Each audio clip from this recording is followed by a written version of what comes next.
Thank you, and welcome to the Coastal Protection Restoration Authority Board meeting, Wednesday, January the 21st, 2026, at the State Capitol Building.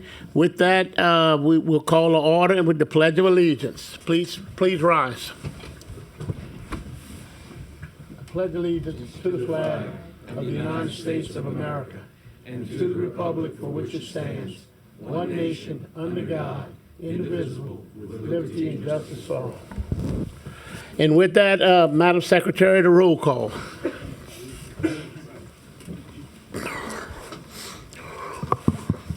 Chairman Dove, Present. Mr. Bourgeois, Here. Mr. Romero, Here. Mr. Hidalgo, Here. Mr. Jordan, Here. Mr. John Lane, Here. Mr. Carville, Here. Mr. Alford, Here. Secretary Davidson, Secretary Bosworth, Here. Mr. Lang, Here. President Hinckley, Here. Mr. Richard, Here. Mr. Leday, Here. Mr. Beerus, Here. Mr. Segrera, Representative Zarang, Here. Senator Hinskins. You have a quorum. Thank you. We have a quorum. Approval of the agenda. Motion to approve the agenda. Motion by Mr. Alford, second. By Mr. Bourgeois. All in favor?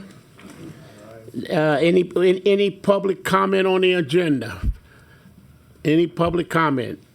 Seeing no public comment, all in favor? Seeing none opposed. Approval of the minutes. Motion to approve the minutes. Motion by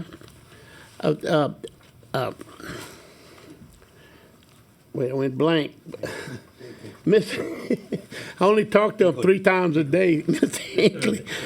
I'm running slow today. Okay. Second by Mr. Jordan. All any public comments?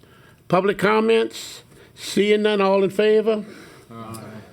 That motion passes.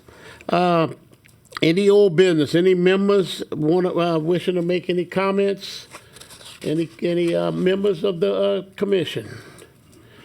Seeing no lights. CPRA implementation update. Mr. Executive Director Michael Hare with Coastal Protection Restoration Authority.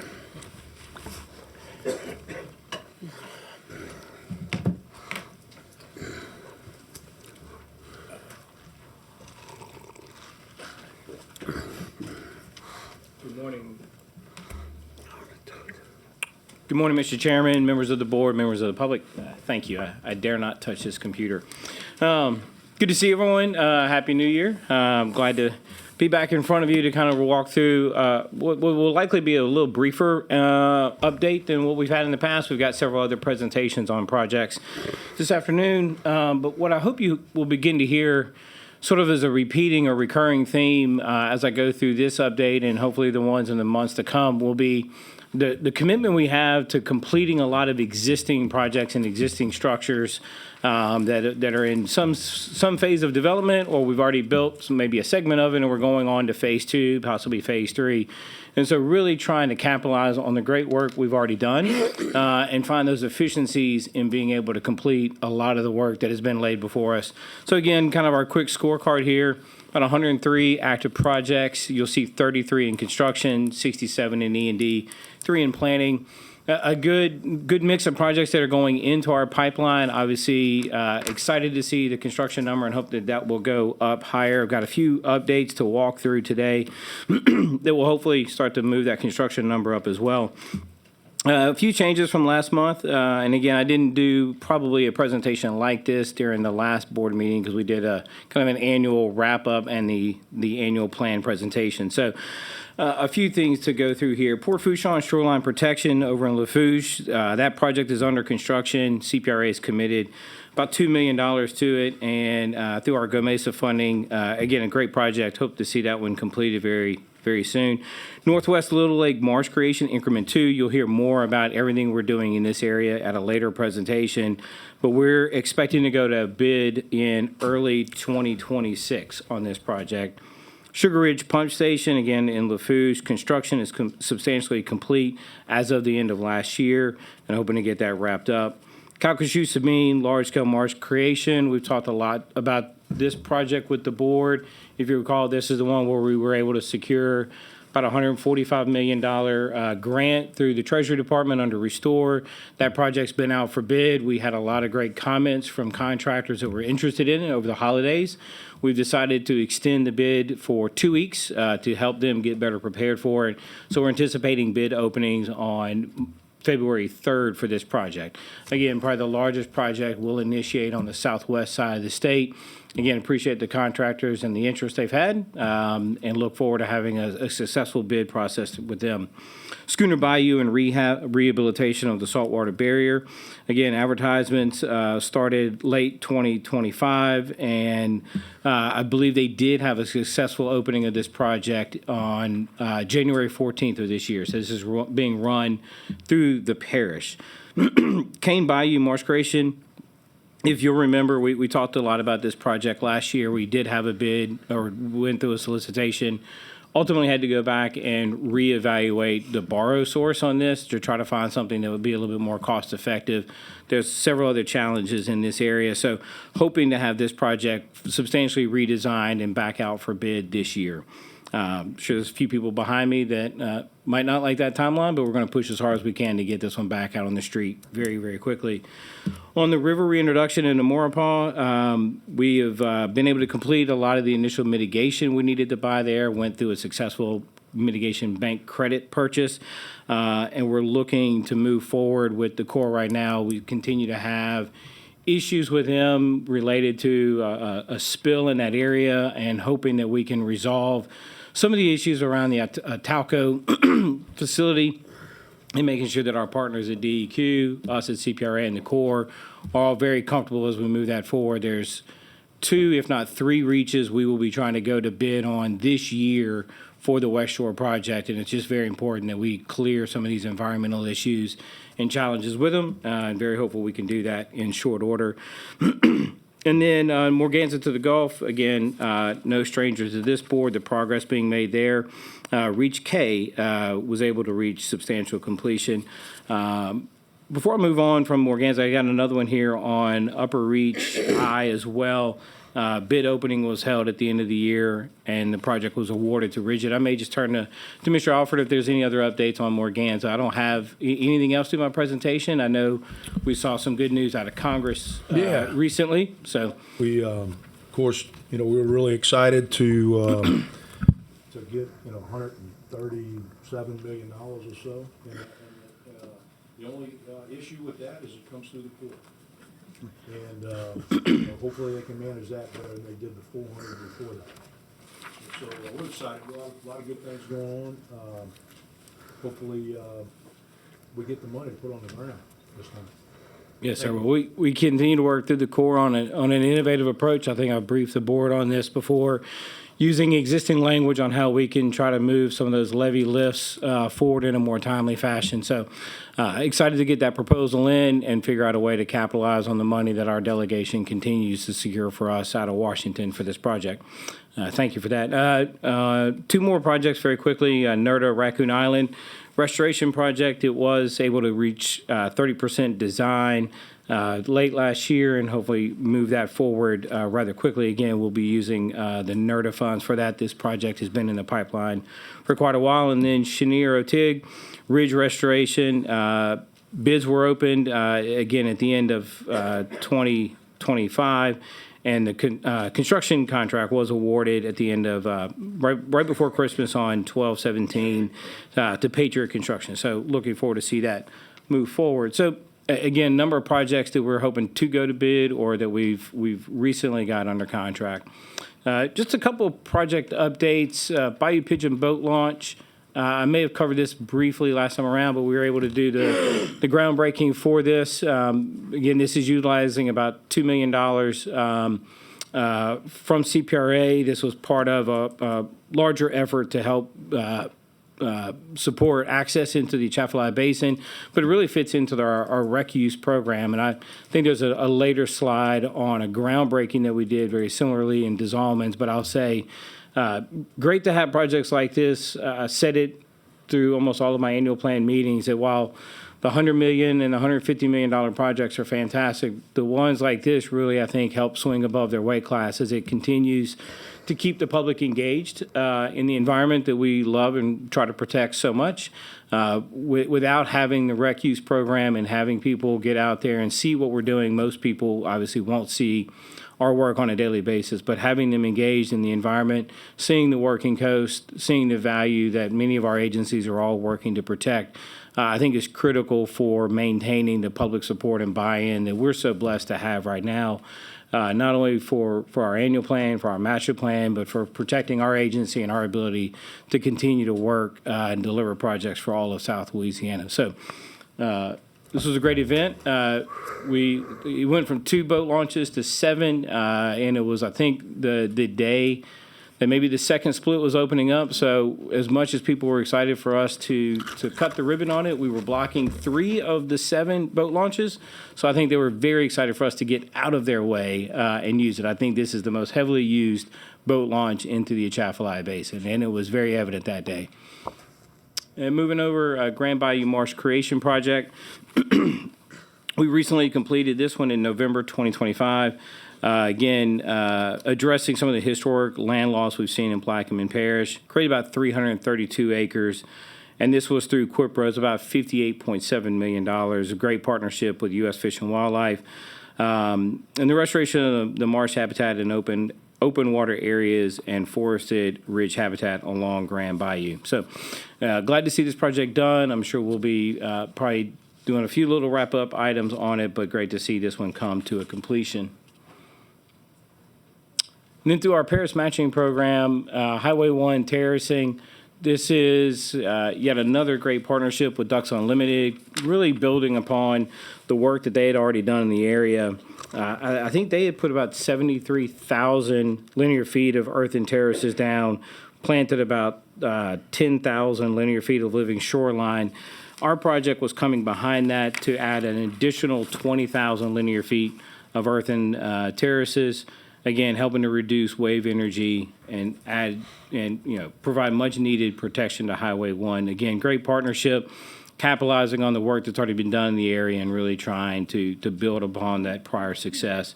Construction began in November of last year, and it has a wonderful list of partners here. I mentioned Ducks Unlimited, but certainly want to make sure we highlight ConocoPhillips, Lafourche Parish Government, Apache, not only ourselves here at CPRA, and also NIFWIF. Now, I mentioned this a second ago. We went through the first 2 weeks of this year conducting our annual plan meetings. Again, thank you to Chairman Dove for being able to attend and several of the board members. I think having y'all present certainly helps strengthen the conversation that we have before and after. We conducted 3 in-person meetings. You'll see there Thibodaux, Jefferson, and Abbeville. We held our virtual meeting as well last Thursday, so we've now completed the public meeting part of this. I think about 130 attendees. Number of questions from the audience came up. Appreciate the public's engagement. So thank you for all the people. I know there's a small team of people that put this on and really make it go like clockwork. So great to see, great for me at least to be able to participate in this the first time through, and appreciate the hard work. I think on the next slide, I just want to remind the public, we still have, while no more public meetings will occur, the comment period is still open, and that'll be open until February 17th. I believe that is Mardi Gras, if I'm not mistaken. Assuming many of you may have plans that day, I would encourage you to get your comments in maybe the day or two before that, or maybe try to get it in on the Friday before the long holiday there. We will receive comments at an email, coastal@la.gov.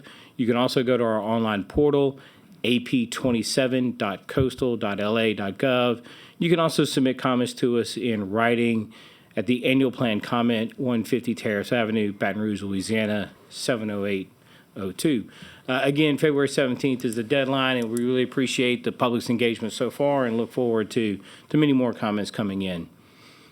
then just a couple of additional updates. I mentioned this along with the Bayou Pigeon. I was able to join President Jewell and many other local partners for a groundbreaking of a similar boat launch over in Des Allemands.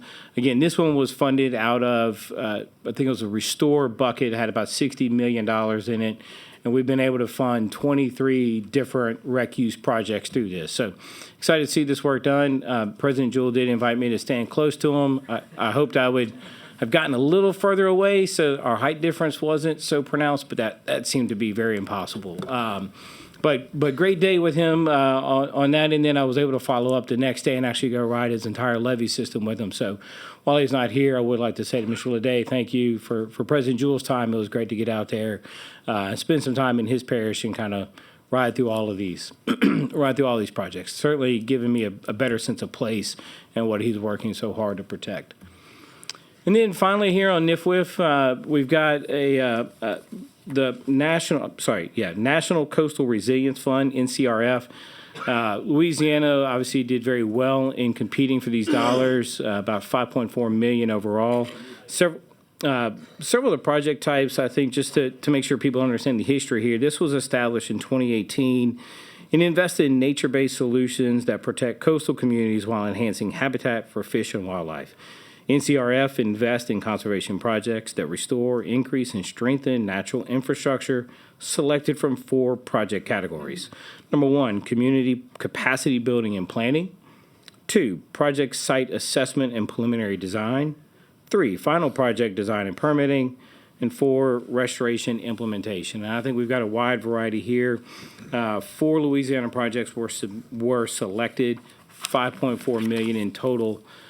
First one there you'll see is with CRCL on advancing designs for the Pointe-aux-Chenes Community Living Shoreline Network. This grant was about $575,000.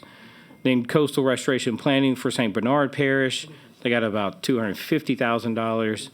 Then the constructing the marsh and living shoreline enhancement for the Terrebonne Basin there. Again, a partnership with Ducks Unlimited. This one was $4.483 million. And then finally, a feasibility assessment to utilize stormwater and restore coastal wetlands. This was secured by Comey Resources at about $103,000. So again, I think it's just a testament to Louisiana, the partnerships and the local community partners we have and their ability to go access additional dollars and bring them to our coast. And with that, I believe that'll conclude my update. I will just back up as we go to questions and leave the public comment slide up here for the public for the annual plan. And Mr. Chairman, I'll turn it back to you for any questions from the board. Yes, so we have any questions from the board? Any questions? Yeah, Mr. Colville. Thank you, Mr. Chairman. Thank you, Mr. Hare, for your update. Had a quick question. Any chance you have any updates on how that Rockefeller Shoreline project is evolving? I know we talked about the best course of action was a design build with the Corps. My appreciation of the update I got from the locals there, that wasn't evolving very positively. Do you have any updates on any of that? Yeah, I think obviously maybe have gone in a direction we hadn't anticipated originally. I think we were hoping to do design. The decision was made to go design build. I believe recently there were some, I'd say some challenges, maybe some obstacles of getting the geotech work done on that project. And we've been working very closely with the Corps and with our other state agencies on clearing the environmental issues with them so they can get out there in the most practical possible way to collect the boring samples. Obviously, anything that CPRA has that we can lend to them from a data standpoint, we're certainly doing that.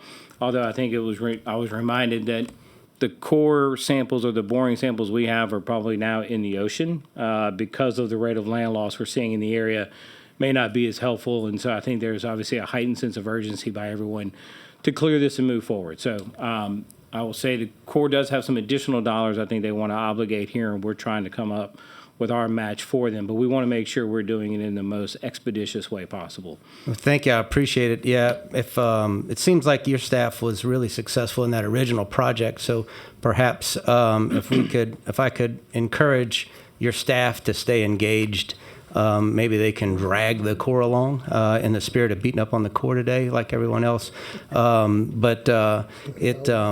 It's a lot of money, and that project, as you guys saw, is eroding at an incredible rate. Yeah. So the sooner we can get those rocks on the shoreline, we don't need to reinvent the wheel. I know that sometimes is challenging to get the Corps to believe that. But yeah, whatever you guys and your staff could do, that would be greatly appreciated, because it sounds like they got a new breath of wind under their sails, hopefully. But it's, as you know, sometimes that wind can get sucked out of the room fairly quickly. If we can just stay on top of that, that would be greatly appreciated. Absolutely. And I will say that I received a phone call probably within hours of the team leaving the site from Corps leadership, and then I talked to the colonel probably a couple days later. So I'll say that while I know we are likely going to have continued obstacles on any given day, I think there's a real commitment at the Corps leadership right now to figure out a way to move past those. And obviously from the state standpoint, we're going to aid and push and encourage and help them in any way we possibly can. Again, we have a long-standing commitment to that part of the state. Actually, many more projects we want to see move forward. So I think we know the area well. We're committed to it. And we've got great partnership with the leadership of the Corps, and I think we'll work through these issues in a timely manner. Fantastic. Thank you. Thank you, Mr. Chairman. Okay, any other questions from members?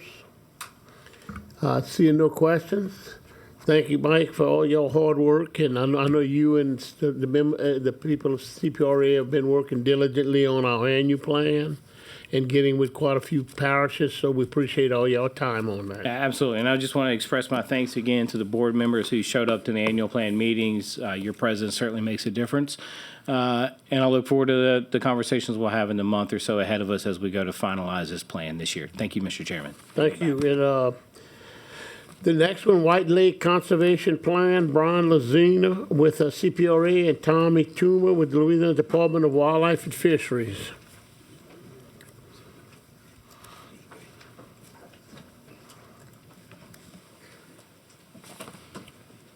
Thanks, Brian.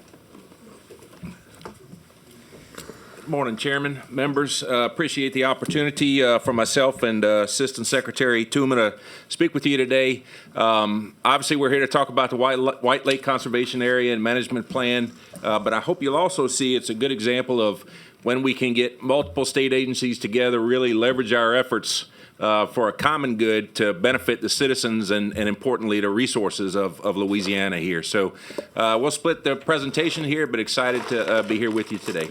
Tommy? Yeah, thank you. Good morning. Appreciate you being here. Mr. Corville, thank you for your comments on Rockefeller. A lot of times government can't get out of its own way, so appreciate your advice to push through that. But we'll get started on White Lake. Delighted to be here today to kind of give an update to you all on some things we have going on White Lake, specifically the master plan. Some of this you've seen before, but I'll go ahead and get started. If you're not familiar with White Lake, it is approximately 7 miles south of Gaydon. It is in Vermilion Parish, and you see the proximity map. But if you look at the White Lake property, it's 72,000 acres, and it's a critical freshwater marsh habitat for about 75% of the property. It was donated in 2002 by BP to the state. There are 6 marsh management units. There are 8 leased tracts, 7 of which have ag, and 1 is a marsh management unit. They range from 28,000 acres in size to around the Unit 5. There's the smallest at 157 acres. There's multiple uses on the property. Unit 4, everybody's aware that we have the whooping crane reintroduction that Unit 4 is at. Unit 5 is the bass pond. Unit 2 is the historic Caddo. It supports a wide array of native wildlife and habitats. You know, we have migratory birds, we have resident birds, we have alligators. There's a lot of public recreational opportunities. We have waterfowl hunting, we have fishing, we have alligator, we have, sporting. We have a sporting clay station, although it's not being utilized at the time. This property comes with immense challenges. When you talk about the management of the property, it is a self-sustained property right now. It is, meaning that we have a stat dead that we operate the property off of. We take in a little over $1 million worth of revenue from lease, from alligator harvest, alligator egg collections, and other mechanisms, the hunts, the lottery hunts that we have. But we spend about $750,000 a year maintaining this property. If you're aware of property management, it's not sustainable. All right, you can't. We're banking $250,000 and we're robbing Peter to pay Paul, and we're being reactive in our management and our repairs instead of proactive, and that's the reason for our master plan. So, why do we need a master plan? I just talked about the issues of White Lake.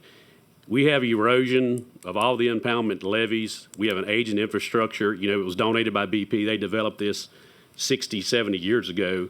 And the time frame and the lifespan of that infrastructure, it's past, it's prime, right? But you can't do anything with 250,000. We have a good staff. Knowledge is not the problem, but we've been reactive, like I said. So the master plan gives us an opportunity to say, we're going to manage this property appropriately, and this is what we need. I have fact sheets that I can share with each of you for all the impoundments that we have.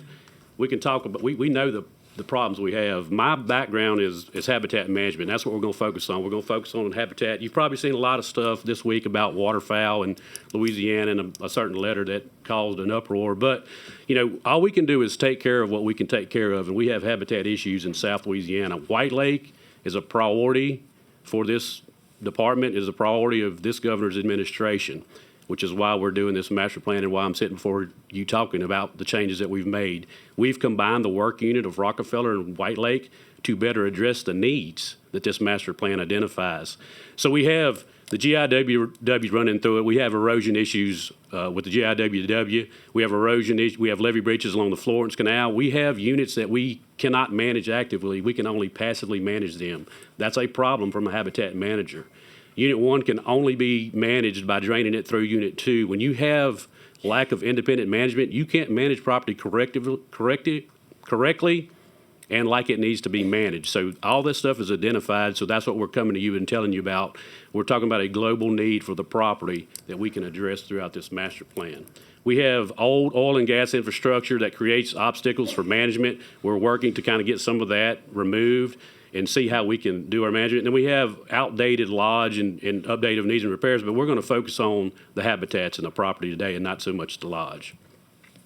So estimated flooding scenarios, why is it important to Louisiana? If you look, it's a buffer for the storm surge from White Lake, which is on the southern end, all right? It's pretty easy. You look at the flooding depth and flooding scenarios.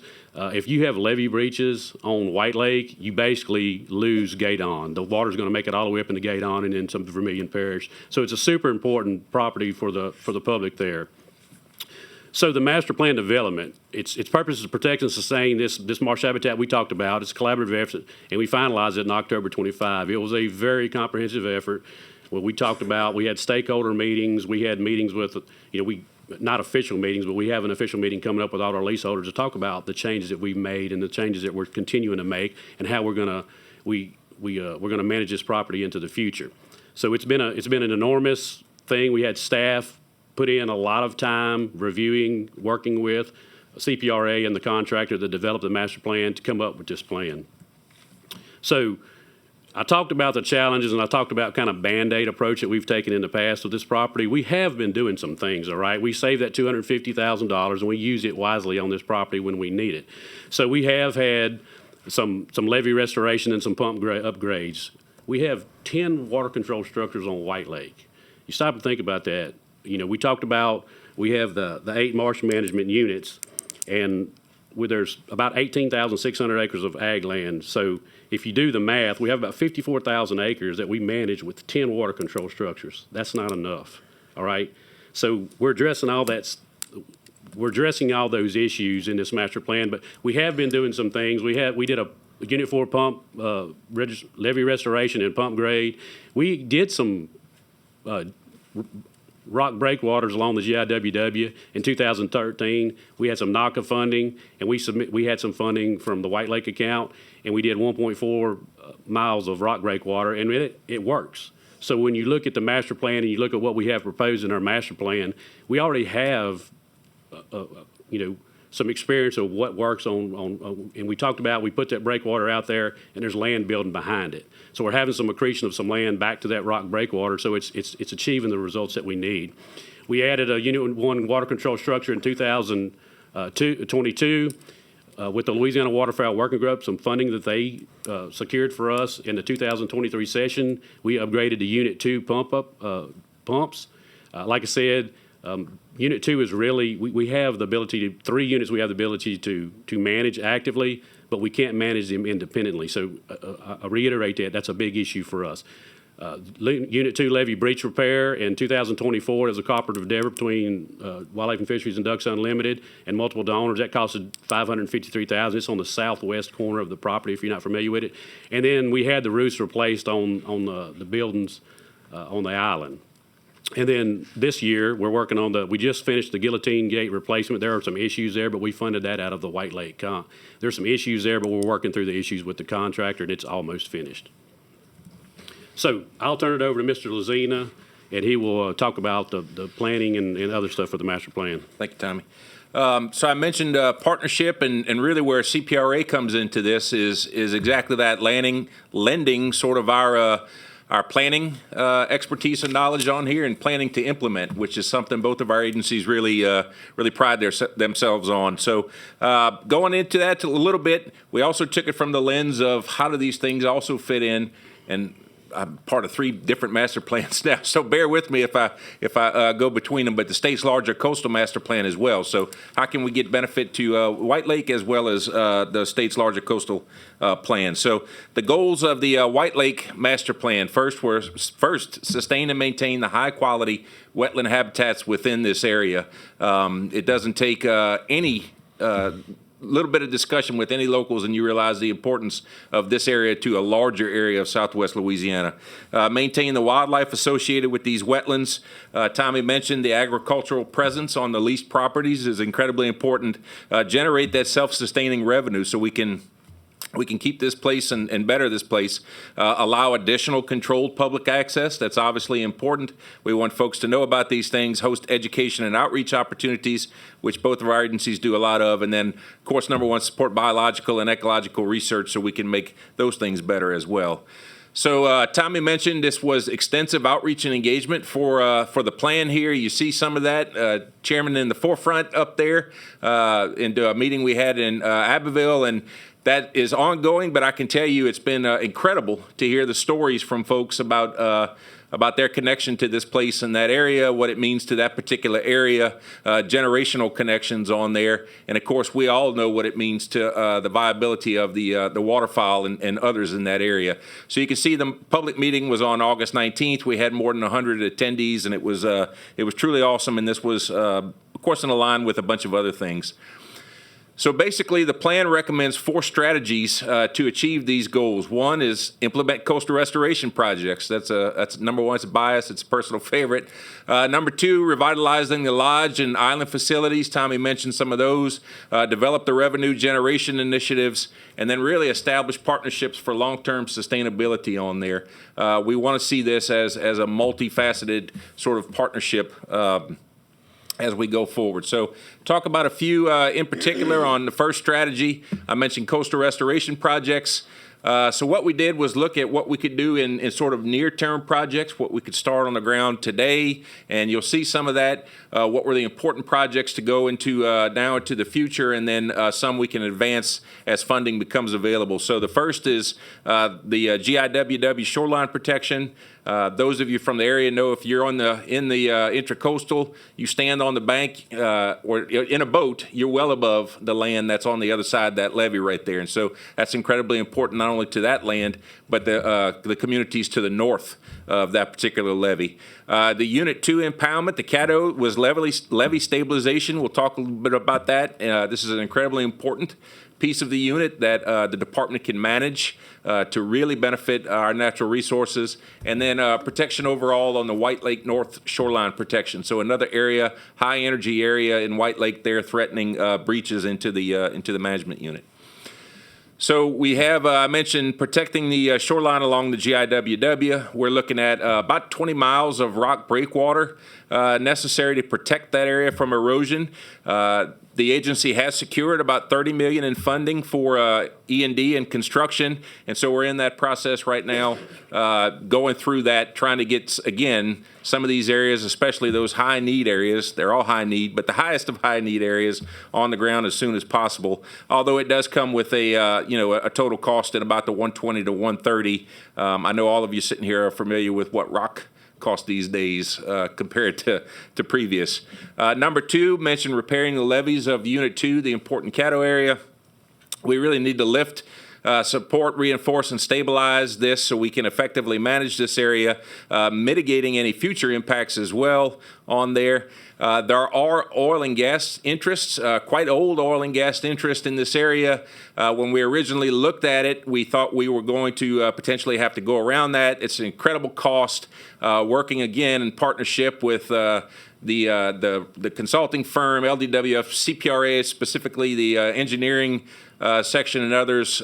We were able to maybe look at some savings on that and include that area, that oil and gas area, which was about 200 acres, I guess, to save, and also at a better cost than we could if we went around that property. So we're excited about that. We have the E&D funding in hand to start looking at some of that work as well.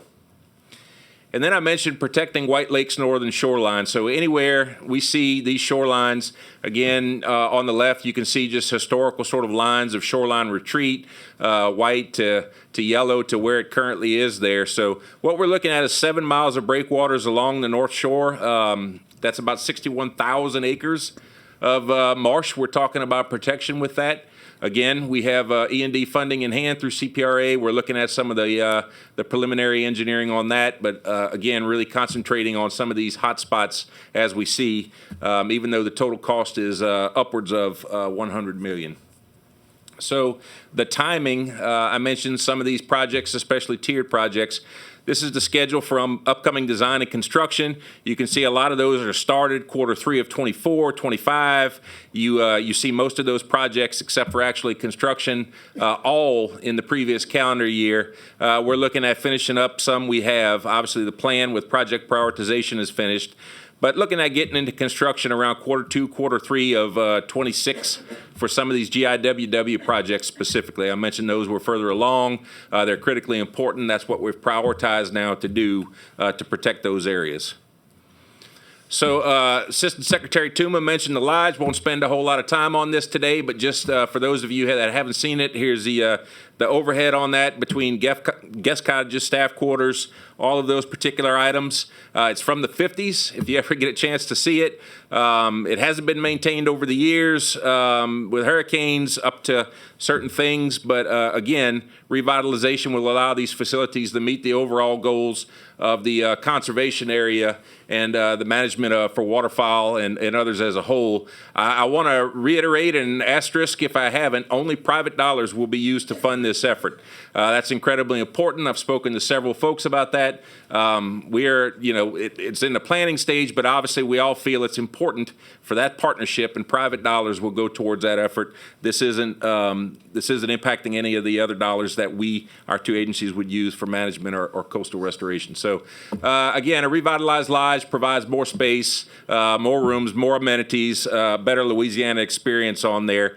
Tommy mentioned some of the revenue possibilities that brings with it, as well as managing this area, increased waterfowl hunting opportunities, guided waterfowl hunts, already an incredibly important lotto system out there now, and then really offering that Louisiana experience, corporate events, meetings, retreats, etc. I mentioned the last strategy for establishing partnerships for long-term sustainability. You've heard a little bit about this. Governance transition to the advisory board to LDWF in 2016.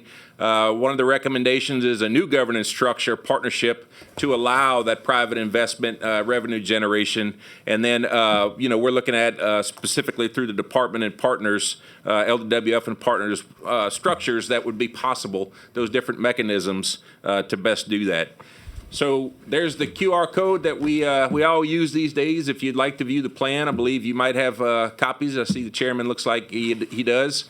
And Assistant Secretary Tuma and I are happy to take any questions. Members, any questions? Mr. Corville. Thank you, Mr. Chairman. So on the shoreline stabilization stuff on the GIWW, you guys have done a bazillion of those in Southwest. How much engineering and design do you really need to do? Are you able to pull from those other projects and apply it to there after you do a little bit of geotech and see if they're similar? You shouldn't have a lot of expense, I guess, in that, where most of that money can be allocated to putting rocks along the shoreline. Is that a safe assumption?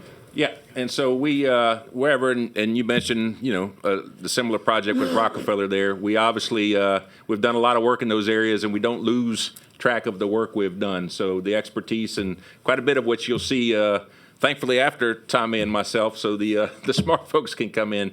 But right, so it's more of surveys, seeing what depths we're working with, soil attributes and whatnot. But yep, we always try to maximize what we can. Yeah, to follow up, we did do the 1.54 million with Ducks Unlimited. They turned over their survey and design to us to allow us to use to kind of complement what we're doing for the other 20 miles. Okay, Secretary Bosworth. Thank you, Mr. Chairman. Thanks, Tommy and Brian, for your presentation here. This is obviously very important to the department, and I can't thank CPRA enough for their collaboration here. You mentioned the collaboration between the government agencies and this being a real place where we can step in and show that good government collaboration. So first off, I want to thank the governor for setting us out to do this work. It's been neglected for years under different administrations, and when we came in, Governor Landry said White Lake is a key piece to waterfowl management and habitat in Louisiana, and we need to focus on it. And we have set out to do that.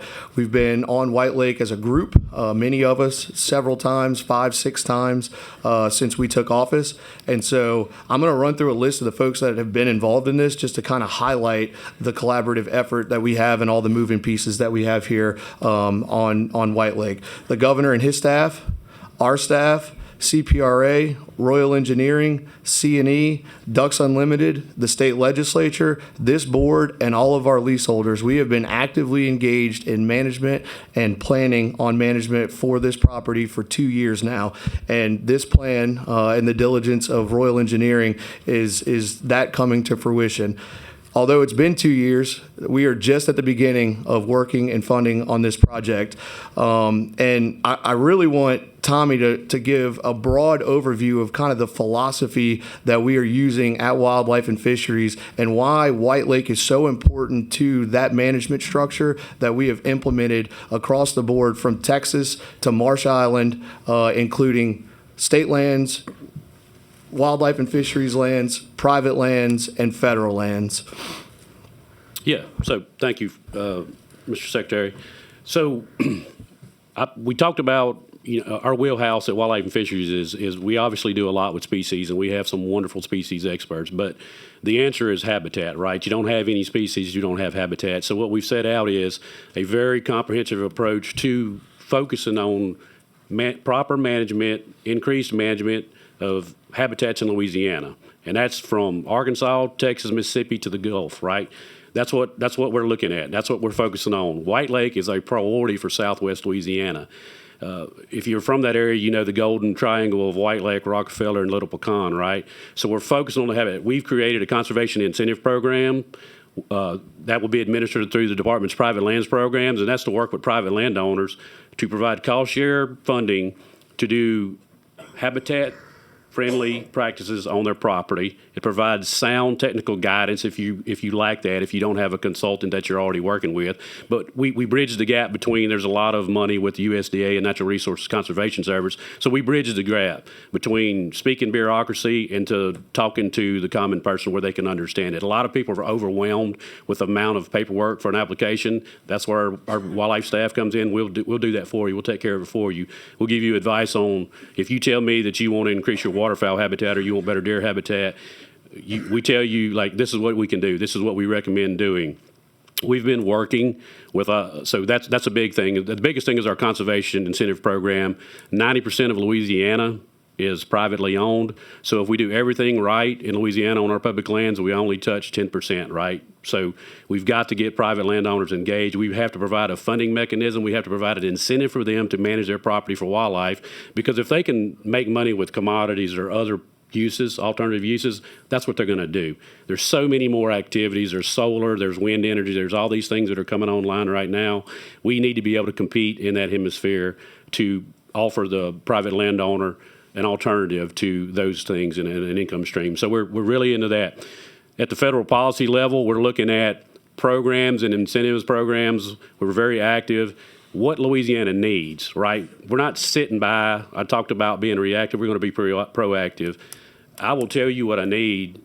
If you look at me, I've been told no a bunch in my life, but I'm not afraid to ask, all right? So we're going to ask specific to what Louisiana needs. We go to USDA and say, we need an incentive program, or we need some easement money, just like everybody's familiar with WRE, the Wetland Reserve Easement Program. Why can't we have that for coastal prairie in southwest Louisiana? So that's a priority of us. We've identified those needs. We are working with our partners with the Fish and Wildlife Service, National Wildlife Refuge. We've made we proposed to Mr. Nesvik on his 5th day in office, Secretary Bosworth and Mr. McClinton. We flew up to D.C. and met with him and said, look, we want to jointly manage WMAs and refuges. If staffing is your issue, let's complement each other's, let's offset our weaknesses with strengths and complement each other. So we're looking at joint management, Lacassine, Cameron Prairie. If you know, with the government shutdown, there was not staff. We talked to Scooter and his Rockefeller staff and Lance's White Lake staff and our private land staff. We feel like we can probably take on that responsibility and help manage those public lands also. They can also help us out on some of the things that we're deficient in. So I think it makes more sense when you look at it from a business environment, commonsensical stuff, especially when we share common boundaries with a lot of public properties. There's no reason we should be managing them different. There's no reason we should be having different seasons. All right, we should make it consistent, make it easy for our public land users. We look at research that's coming out from a waterfowl standpoint, and what it tells us is these public lands and these refuges and waterfowl sanctuaries are super important for the local success of those hunters. What you see is, and research has proven this, that's coming out of Tennessee's Tech and some of the Cohen Research Lab, and some of our own research tells us that. White Lake had a project, you probably don't know, one of our students, I guess a student, Eric Leday, who's now one of our employees, we did a feeding habit study on White Lake. The majority of their diet was rice. All right, so that's why we advocate and that's why we encourage rice production on our ag lands. Certainly there are some challenges when you look at commodity prices. You can't ask a farmer to not make money. So we've allowed some alternative use, but we encourage rice. We've allowed soybeans. We've allowed cattle grazing. We've allowed crawfishing, right? We encourage them not to harvest crawfish during waterfowl season because that disturbance makes the ducks move and leave the area. So we're looking at Louisiana comprehensively, managing habitats for the betterment of the citizens of Louisiana, right? So we're not worried about just our public lands. We're talking about comprehensive. We're talking about with all our federal partners. We're talking about with all our private landowners. So we best meet the needs of our citizens and we best provide the habitats for the wildlife. And Secretary Bosworth, I hope that answers your question. Yeah.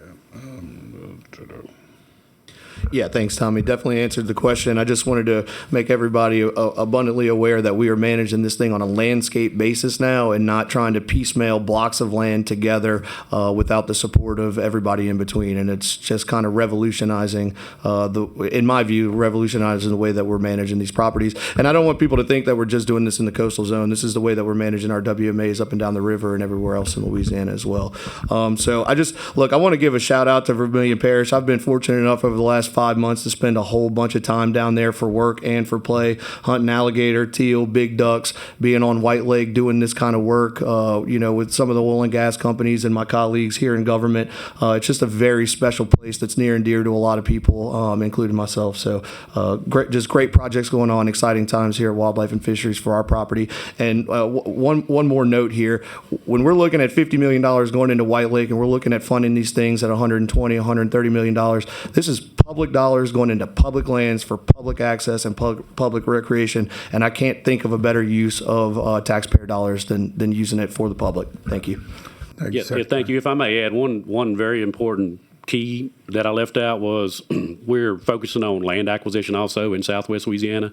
There's a shortage of public land access in Southwest Louisiana, so we are currently looking at 2 tracts that we may be hopefully adding to our coffers and enrolling in the wildlife management area system. So we're providing Rockefeller Refuge in White Lake, which is limited access, but this would be a wildlife management area where we could actually we could manage for wildlife habitat, we could manage for ducks, we could manage for deer and small game. So Secretary Bosworth has approved that, and I think that's a big piece is adding land over in Southwest Louisiana, as that's kind of absent from our wildlife management area portfolio. So thank you. Sorry about that omission earlier. Representative Zarang. Thank you, Mr. Acting Chair.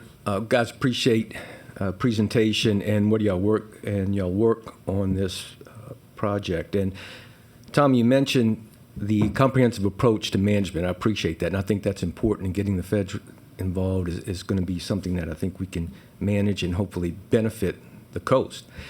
To that end, I wanted to ask in terms of funding. I know with the state we're going to continue to pursue, state funding as well.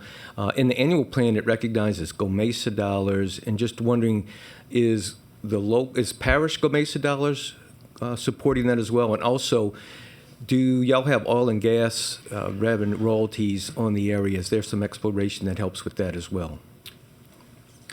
As far as the GOMESA, it's largely currently state GOMESA dollars on there. And so we're looking at other opportunities, obviously, but yeah, that's what you'll see in the annual plan. Yeah.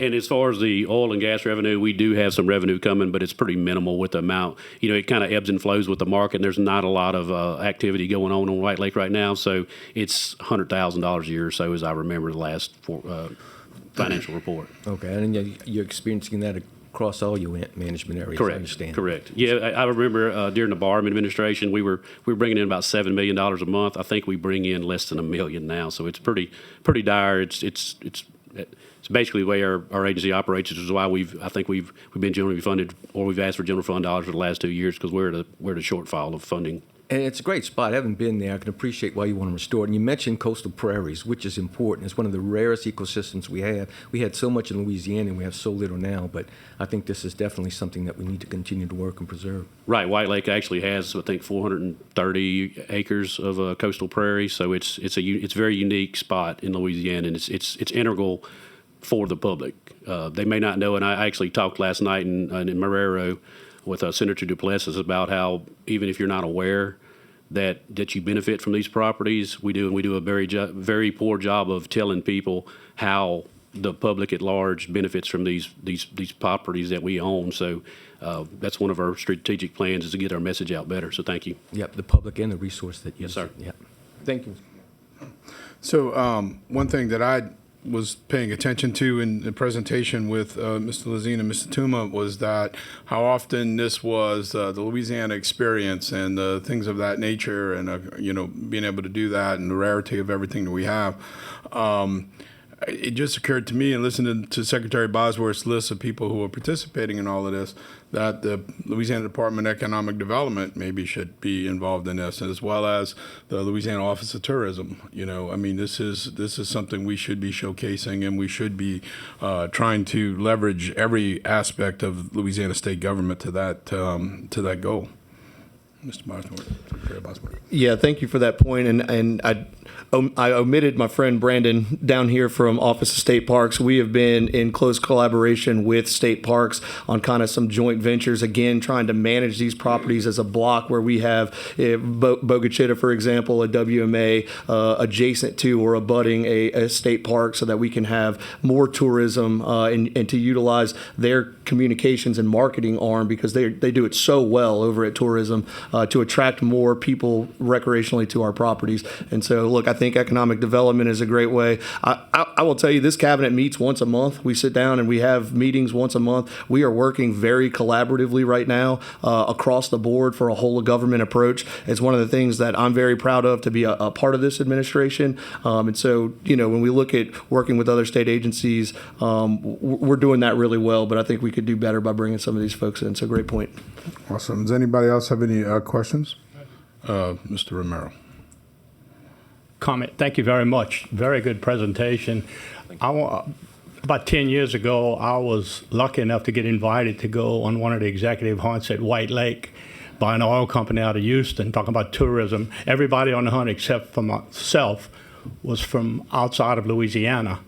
And it was probably the most amazing hunt I had ever made. And I got exposed for the first time, not only the hunting, but the bass fishing. The hunting, we talked about the 72,000 acres. There's 10,000 acres that wasn't mentioned today. In the middle of all of this, that's a total preserve. No guns allowed. That's a resting area. Can you imagine how many birds know where that 10,000 acres is? And every duck you shoot, you got to have a good caller, because they go into that 10,000 acres. By the end of the season, they up high enough, you got to have a good caller with you.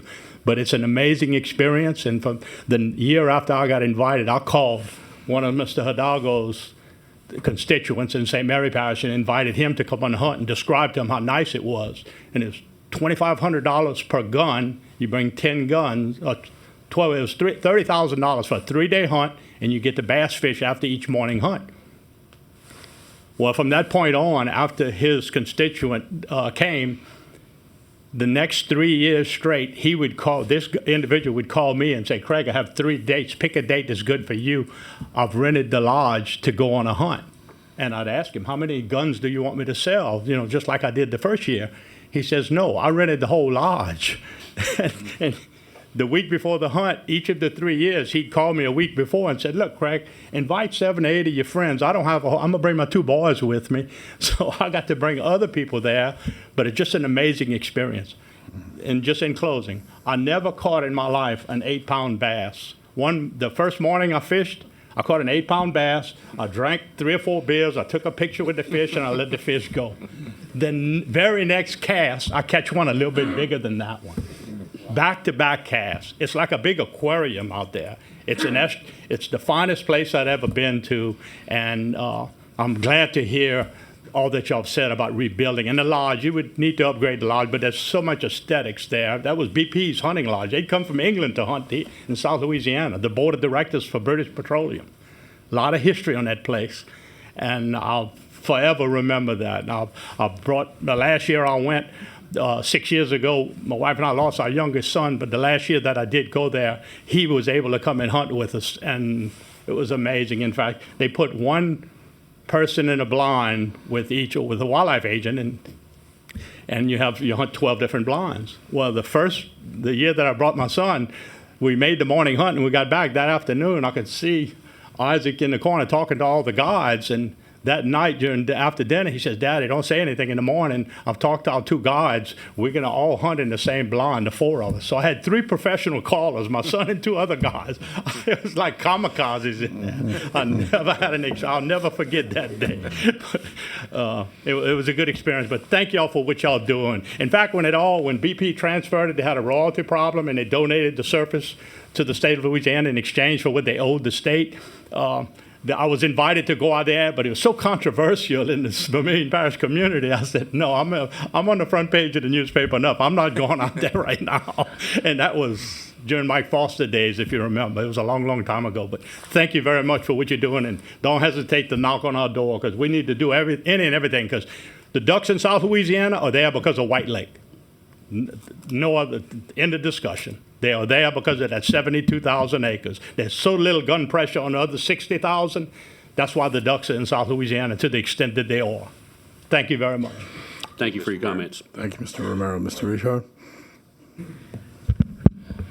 Thank you all for your presentation. There's a lot of rock embankments that have been in western Louisiana. There's 25 miles of you west of the Calcasieu River. There's lots of work that's been done east of the Calcasieu, some of it on private, some of it on Cameron Prairie.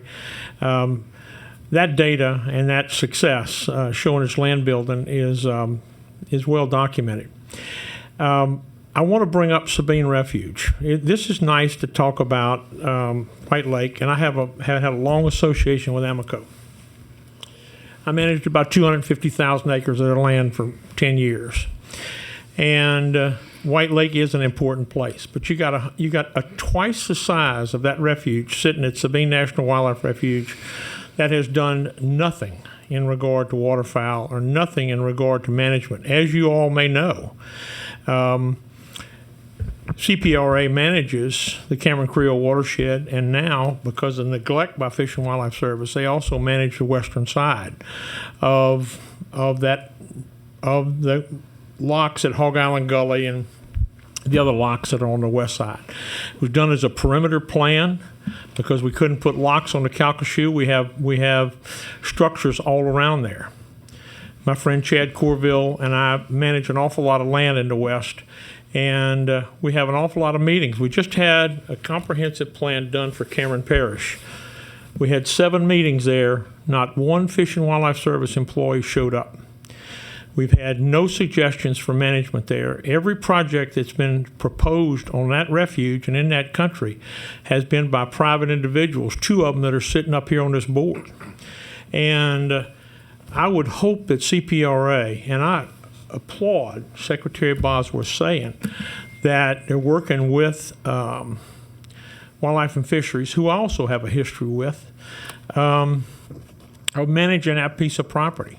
And the management of White Lake and the management of Sabine National Wildlife Refuge is terribly important. I mean, you got a 25,000 acre impoundment. Let's listen to that. 25,000 acre impoundment on Sabine National Wildlife Refuge has been in disrepair since 2005. Our waterfowl populations there have gone to nothing. On the western side of that, you've got the Sabine Nature's Channel that's wanting to enlarge, not wanting to enlarge, it's going to enlarge to a 50-foot depth that's going to increase tidal amplitudes on the western side of the state that we desperately need some help. And I would think that Wildlife and Fisheries, especially with its relationship with Sabine, with the National Fish, with Fish and Wildlife Service, could work to imply the management that's been done on Rockefeller and now on White Lake to Sabine National Wildlife Refuge. Now, it's going to take a lot of money, but it's a federal refuge that needs some help. Lacassine, and I don't want to neglect Lacassine and Cameron Prairie.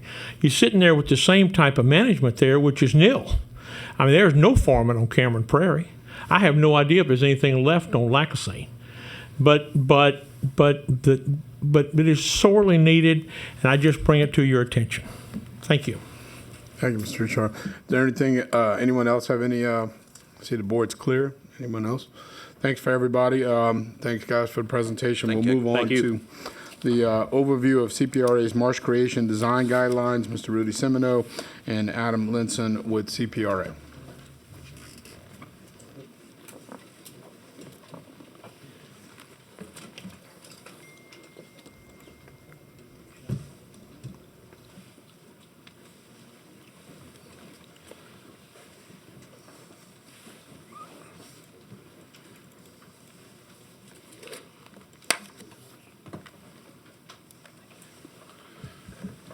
All right, thank you, Mr. Chairman, members of the board. Certainly appreciate y'all giving us an opportunity to present here.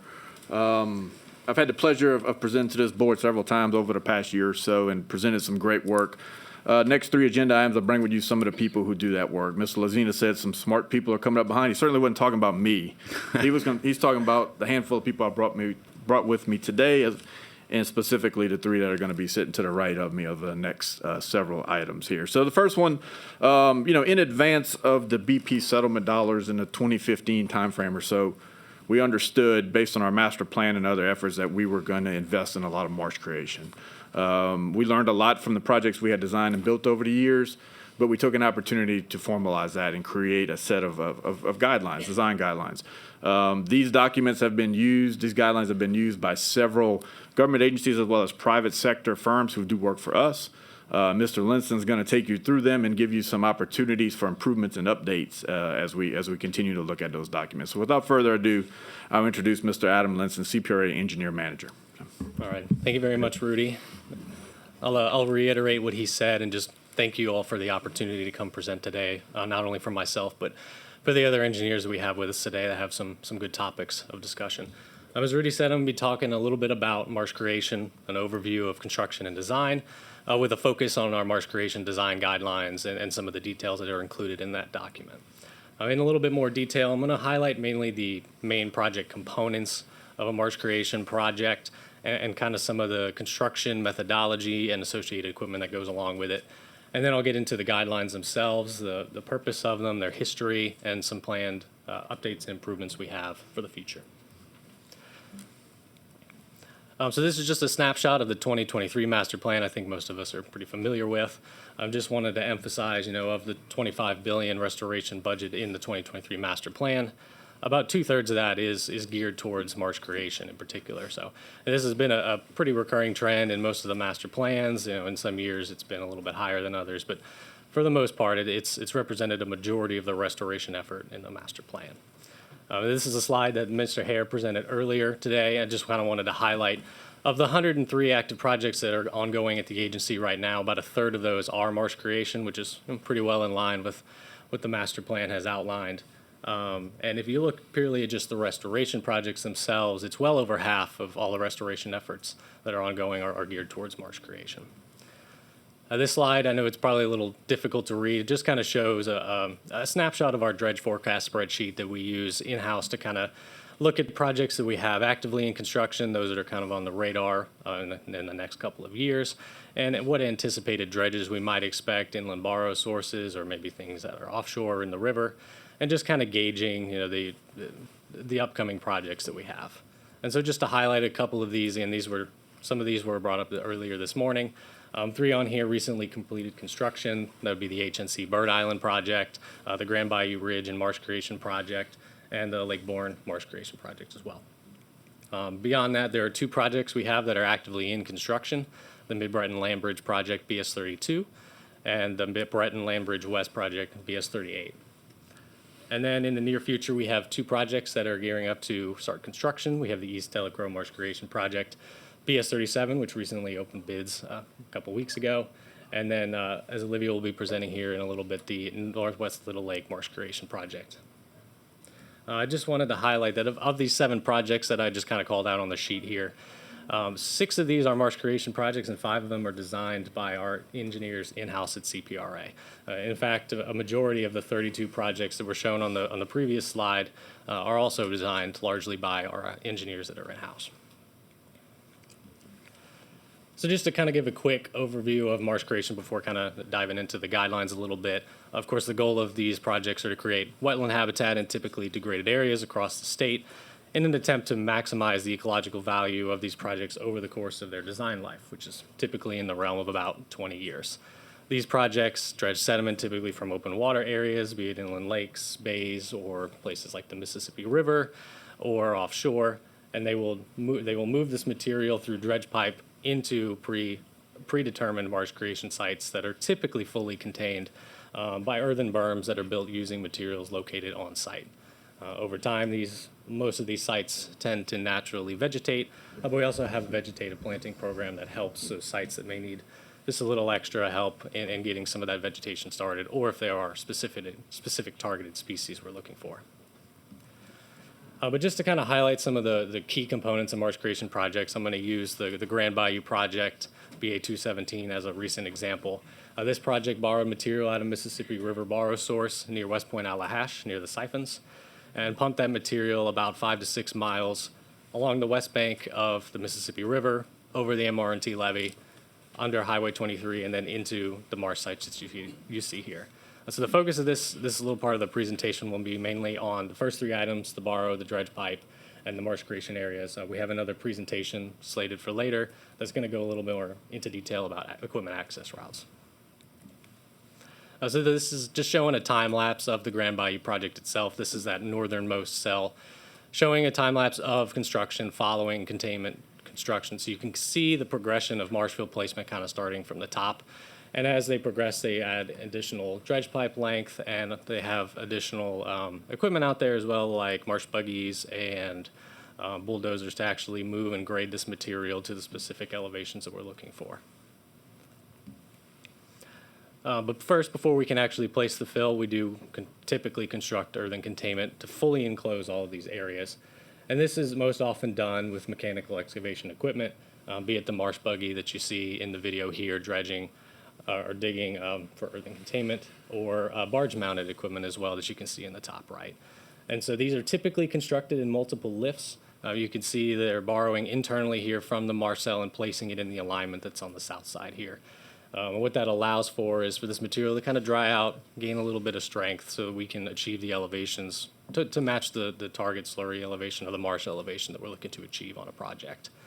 And then in the bottom right, you can kind of see the final product as they kind of move through that final pass as they grade everything out to meet whatever project specifications call for. And of course, you have the hydraulic dredge. This specific example here is a cutter suction dredge, which is pretty typical for our marsh creation projects.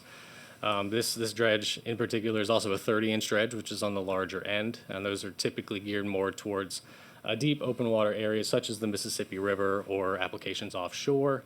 But then you can also see dredge size affected by water depths in other areas as we look more towards inland projects and things like that. The dredge pumps that material through dredge pipeline, which can consist of a couple different types of materials. The most commonly used one on river projects is steel pipe, mainly to handle the abrasive nature of the sand as it moves through the system. But we also have other materials that you'll typically see. We have HDPE or plastic pipe, more geared towards some of the finer materials like clays and silts and things of that nature.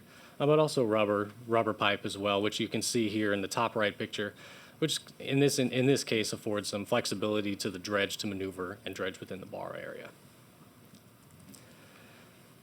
And this is just kind of a brief overview showing the process or the progress of a project over the course of construction, immediately following construction, and then ultimately we hope these projects look like in the near term. And so how do we get to this point of completed projects? What kind of goes into the design of these? That's really what our marsh creation design guidelines aim to kind of address. So these guidelines were created to serve as minimum design standards for the design and construction of marsh creation projects across the coastal zone. These were published in 2017 and were developed based off of feedback not only from CPRA, but in coordination with stakeholders, construction contractors, and our consultants as well. And the intent, as Rudy mentioned earlier, is to provide consistent design protocol across the board so that if we were to give these guidelines to one of our new engineers or a consultant or one of our local or federal sponsors, we can expect relatively consistent and efficient designs across the board. And so these guidelines cover quite a range of topics, from things like cultural resource and land rights investigations that can impact the layout of the features of our project, survey and data acquisition, data collection in the field, as well as the engineering that is related to those. And all that kind of feeds into design of the individual project components, of which we just talked about briefly, marsh creation areas, bar area, and dredge pipeline corridor. And it also does to provide guidance on permitting and construction as well. So just to provide a couple examples of some of the engineering work that is associated with the guidelines, on the left is showing a settlement curve of the marsh fill elevation over time.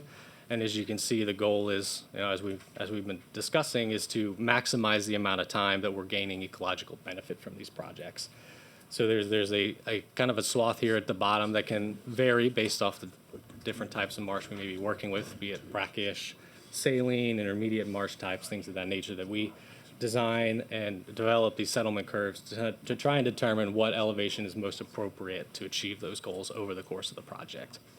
And then at the same time, we're also looking at the stability of those earthen containment dike features. These two analyses kind of work hand in hand to see if we have materials on site that are suitable enough to actually be able to construct containment to an elevation that can contain the marsh elevation we're looking for. So these are kind of feed into each other, a little bit of an iterative approach from time to time.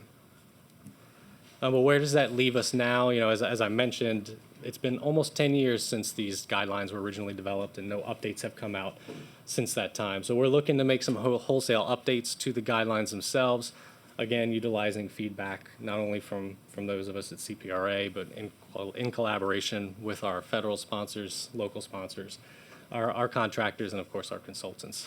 And we're looking to update things such as our data collection methods, design guidance, and guidance pertaining to construction as well. Just to give a couple of specific examples of things we're looking to improve upon, one of them being the updates to our standard survey documentation to more be in line with current industry standards. Another thing that's coming up quite often on a lot of our marsh creation projects now and projects across the coast in general is existing oil and gas infrastructure and how we work around these pipelines, things such as construction offsets, best safety practices, and even if it comes to it, testing and removal of pipelines is needed to construct certain features of projects. We're also looking to update some of our construction guidance documentation, including how we look at dredge production rates, which can impact marsh fill elevations, how we better estimate duration of marsh creation projects, and how we also can improve our instrumentation and field testing during construction to be able to better manage our projects throughout. And then lastly, updating our geotechnical standards, which kind of feeds into a lot of the features that we already talked about, the design of our actual marsh platform, our earthen containment dikes, and how the bar area properties themselves may even impact some of those features. And so with that is my very quick summary of marsh creation guidelines. we're looking forward to being able to implement some of the things we've learned over the last 10 years and improve upon the good foundation that we already have. Thank you Dwayne. again for your time.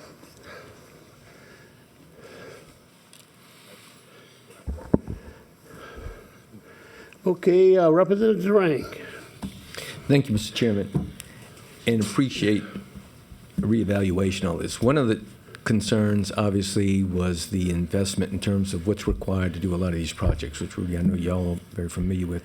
And you mentioned geotechnical information. Obviously, geotechnical information is important, but sometimes, to some degree, the Corps and some of these requirements, again, we've been doing this. We're creating marsh. We're not recreating, the Great Wall. And so have we redesigned in terms of what we need in terms to meet those guidelines and maybe not have to incur such an expense on geotech and those other aspects? Yeah, I mean, that's one of the biggest things we're looking to optimize is how we plan these field investigations, best ways to kind of save money, but at the same time still answering the big design questions that we have. And one of the ways we're kind of looking at doing that is utilizing existing information that we have, but knowing at the same time a lot of these sites are very different and things can change. So we're still taking that into consideration as well. And to further that, for example, one of these Mississippi River projects, we know when these borrow pits infill, it's infilling with the same material. We don't invest in additional geotech because we're never going to get the same material. So that's not so much a cost savings, but a time savings as well. Right. By not having to go through the process, the regulatory, and the river stage to collect that data. Saves us a lot of time and money when we're designing these projects. And to that point, in terms of saving money, I know some of the frustration, I know y'all deal with it all the time, in regard to land rights acquisition. And sometimes you have a project designed, ready to go, and because of land rights, you have to hold up and it takes so long that sometimes you have to redesign these projects, which are a problem and a cost. Is there some kind of way that we can work on maybe either acquiring that first or something that we can do to ensure that we don't have to delay or at least get these projects going as quickly as possible? Absolutely. I do think some of our funding sources do limit us as to when we can actually get signatures on land rights. So that is kind of something we can't get around.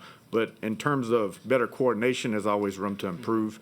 And as you mentioned, there are projects that we don't find out to the very 11th hour that a landowner is not cooperative with the project. So perhaps there are some things we can improve upon. We've had some meetings internally as to what we can look at and what's legal in the land rights process and maybe some earlier information. Unfortunately, the signatures are the signatures. Some people hold out, they hold out. Right. A lot of times these projects are designed with different alternatives that may have been moved or shrunken to fit a budget.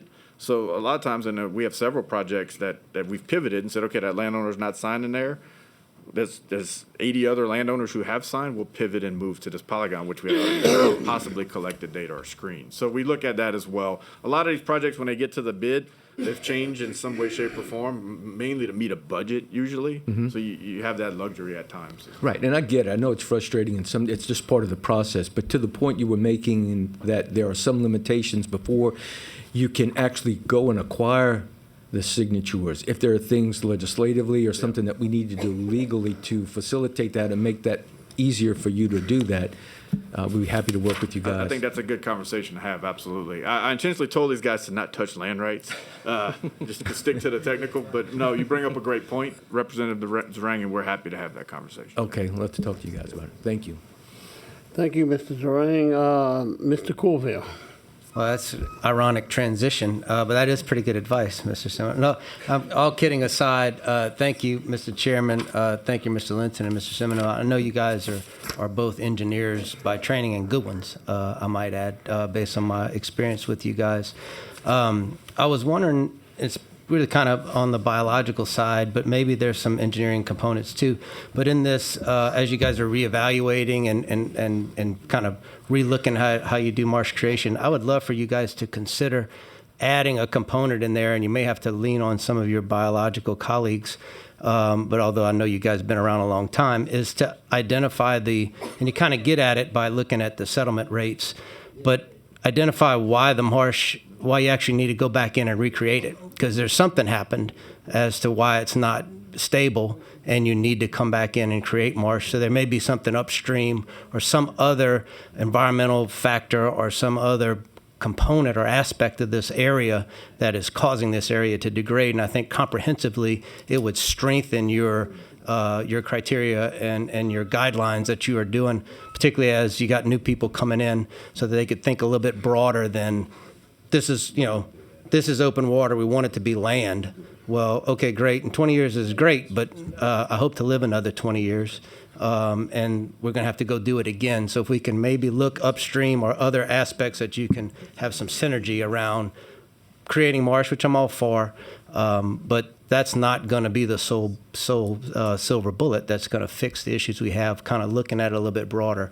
If you guys would consider adding that in your guidelines, I think would really strengthen this evolution that you guys are going through when you're going back and kind of making it a little bit better and a little bit more comprehensive. So thank you for that. Definitely, we appreciate that recommendation, and we'll make note of that. We'd be interested in speaking to you. I know we've had Ms. Sharp from our Lafayette office also provide some input. We'll definitely be engaging her as well.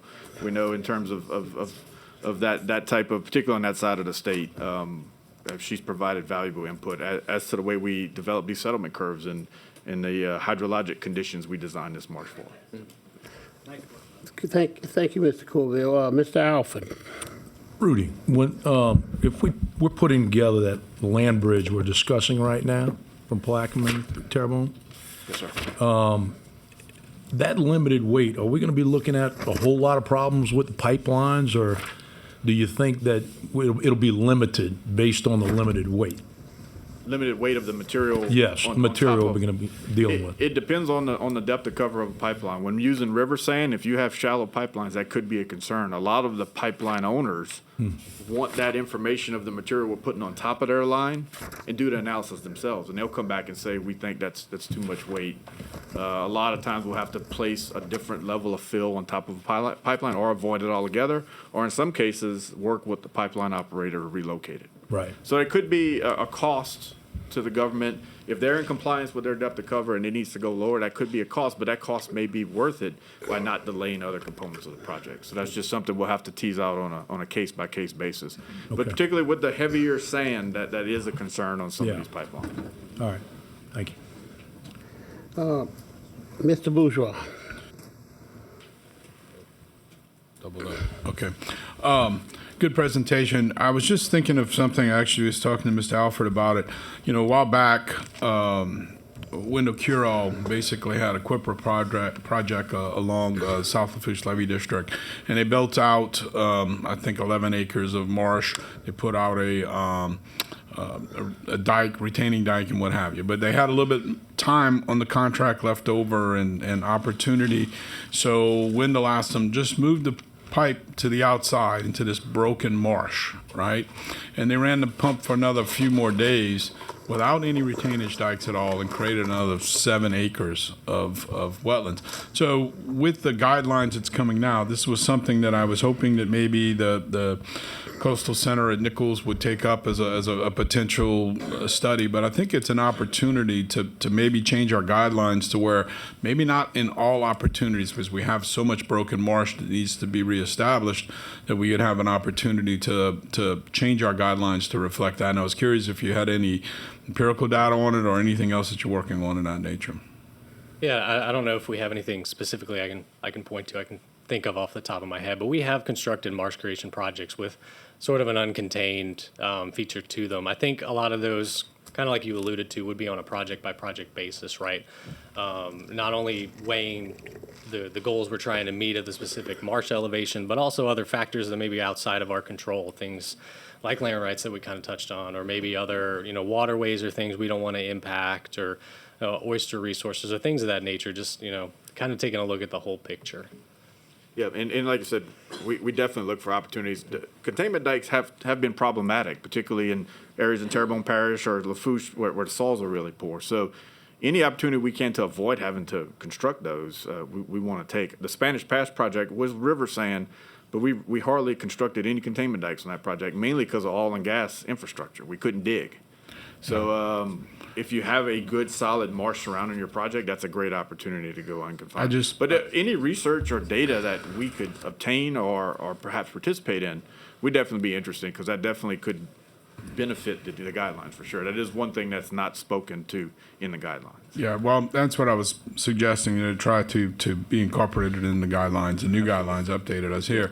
And it was one of the topics that I was hoping that Nichols could take up into the Coastal Center in the applied sciences. Yeah, as we'd be we've happy had to some participate conversations. or assist in that however we can.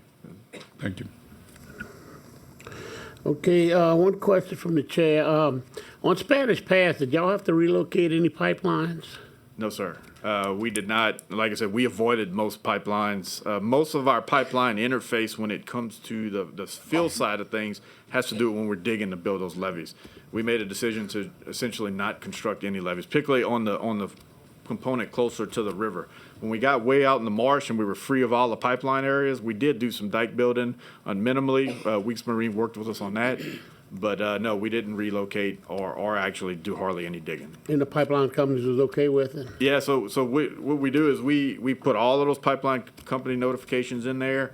The contractor contacts them. They have the right to come on site and watch them while they're building near their site, their equipment, and we had no issues there. Ms. Trebu will actually speak on that in a little bit, but specifically on Spanish Pass, we were able to avoid all of that infrastructure. Y'all had to bridge the pipeline when y'all ran the heavy equipment over? Yeah, certain areas where you're over a pipeline, you had to put a bridge or sometimes boards, anything to prevent damage to the The infrastructure. bridge over it, yeah. Okay, with that, I see no more questions. Thank you all very much. Mr. Thank you, Adam. Semino and Thank you again. Mr. Trebo. Okay. Okay, the next one is Northwest Little Lake Restoration. Nope, one more before that, I think. Oh, I'm sorry, safety access and logistics for marine construction in the coastal zone, Rudy Semino and Joanne Trebo. Trebo. Yes, sir.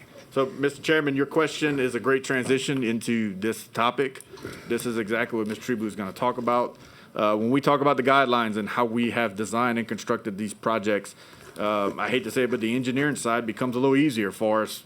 Some of this stuff, when you're talking about oil and gas infrastructures, other people's property, life safety, is very difficult and requires a lot of coordination. So Ms. Trebu will walk you through some of the assumptions, the conditions, and the guidelines and standards that we use as we deal with this problem. All right. Thanks, Rudy. Good morning. My name is Joanne Trebu. I am a engineering supervisor with CPRA. And like Rudy said, today I'm going to go over logistics, safety, and other considerations for construction in the coastal zone.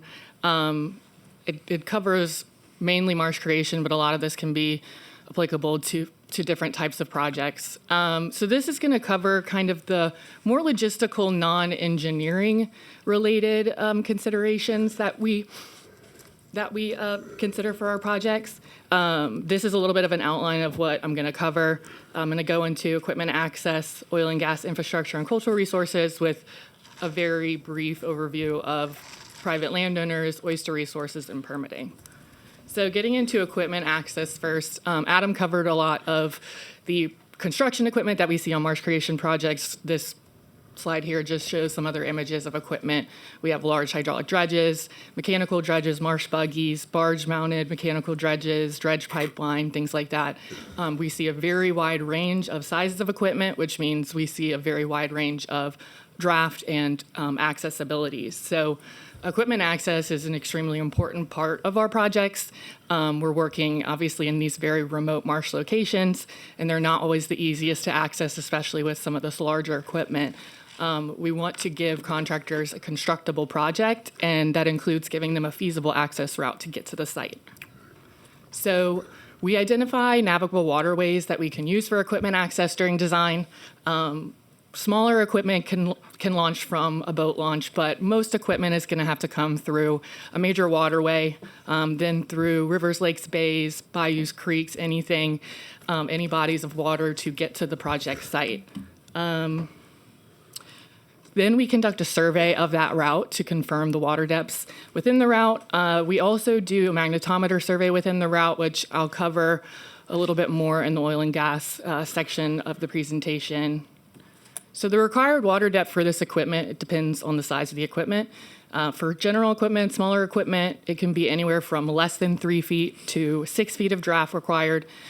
For larger equipment, it can be about 6 to 8 feet. So depending on what our survey shows us, if we have the required draft or not, we may need to access dredge. And that comes with its other considerations, mostly what I'm going to be covering in the rest of this presentation. So with that, jumping into oil and gas infrastructure, I think we all know about the presence of oil and gas in Louisiana, especially in the coastal zone. There's a major presence of oil and gas within the coastal zone. And so proper identification and coordination with these operators is vital, extremely, extremely important for our projects, especially since most of these projects will be dredging. So how do we identify these pipelines? So first, we start with taking a look at pipeline databases. Two of the biggest ones that we use are the National Pipeline Mapping System and Sunrise. So NPMS contains all active major pipelines, and then Sunrise just contains all lines that have submitted a permit. So it doesn't necessarily always mean that it exists, because they could have submitted a permit and never built it. So there is a lot of information on both of these databases. We can get things like operators, point of contact, size of the pipeline, contents, things like that.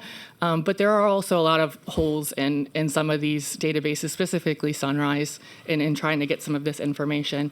So then we'll conduct a magnetometer survey in the field to determine what's actually out there. After the magnetometer survey is done, we get the surveyor to probe any suspected pipelines. That way we can get coordinates and depth of cover of the pipeline. Which brings me into some of the issues that we have with pipeline identification. So first issue we run into is database pipelines that are not found in a mag survey. This could be because the location is slightly off on a database. Like I said, Sunrise is everything that submitted a permit, so it doesn't necessarily always mean that it was actually installed. Another scenario is that we pick up a pipeline in a survey, but it's not in any database. And this could be because it's very old and it precedes permitting, things like that. So this obviously leads into the third issue, which is that we cannot determine an operator or a responsible party for the pipeline, and so therefore we have no one to really coordinate with during design and construction. So some of the measures that we take for safety, I'm going to go into a little bit of detail on some of these things. If we've identified an operator, we'd like to coordinate these things with them during design, and we also want our contractor to coordinate these things with them during construction as well. So we have protective measures around the pipelines, buffer zones for dredging activities. I think Rudy mentioned earlier the operator being out there monitoring during construction. Pipeline lowering, we often find pipelines that are exposed in these areas. Pipeline lowering is a little bit rare. Same with abandoned pipeline removal, also pretty rare. But then finally, the elimination or modification of a project feature altogether just to avoid pipelines is an option. So getting into protective measures, for our dredge pipeline corridor, we almost always float dredge pipe over an oil and gas pipeline, floating it on pontoons just to avoid any loads from the pipeline onto the oil and gas pipeline. And another being timber mats. This could be used under anywhere there's going to be a load, where there's going to be equipment, where a containment dike is being built to kind of distribute that load as well. So this shows here a couple of buffer zones on our projects within containment dike templates and within a marsh creation borrow area. The buffer zone is dependent on the project area. It's dependent on the feature, the type of dredging that's happening, whether it's mechanical or hydraulic dredging. And we also try to get feedback on these buffers from the pipeline operators if we can.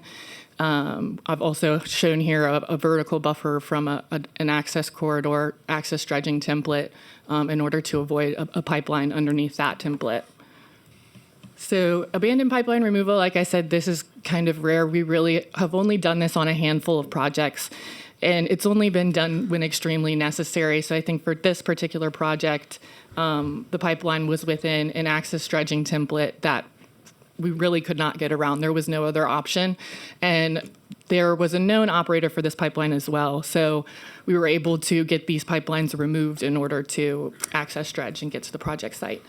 Like I said, it's preferred that we know the operator and can we can work with them when removing pipelines. Finally, modification of project features. This shows a marsh creation area on the BS 37 East Delacroix project that was modified. There was a pipeline running through the marsh creation area in the containment dike template, and we ultimately ended up realigning the cell so that the pipeline was outside of the marsh creation area, and we wouldn't be building containment dike or putting marsh fill on top of this pipeline. So CPRA doesn't get agreements with the pipeline operators ourselves. If it's required by the operator, we put that on the contractor to get. But we do send notice of construction letters out to all known pipeline operators prior to construction, just to kind of give them a heads up. But then again, we still try to coordinate with those operators during design as well, so that they'd kind of know what's coming. Just some additional safety precautions. We require that the contractor do a pre-construction mag survey to confirm what's actually in the field. Sometimes things change. Sometimes you can pick up things that maybe weren't picked up in the design survey. We also require that they notify operators prior to construction and coordinate with them during construction. And that includes coordinating any of those safety measures that the pipeline operators might require. We require that they submit a Louisiana 811 call and that they adhere to pipeline safety standards. We give them to certain safety documents, from the Council for Marine Dredging and Construction, the Council for Dredging and Marine Construction Safety, and the CAMO Pipeline Initiative.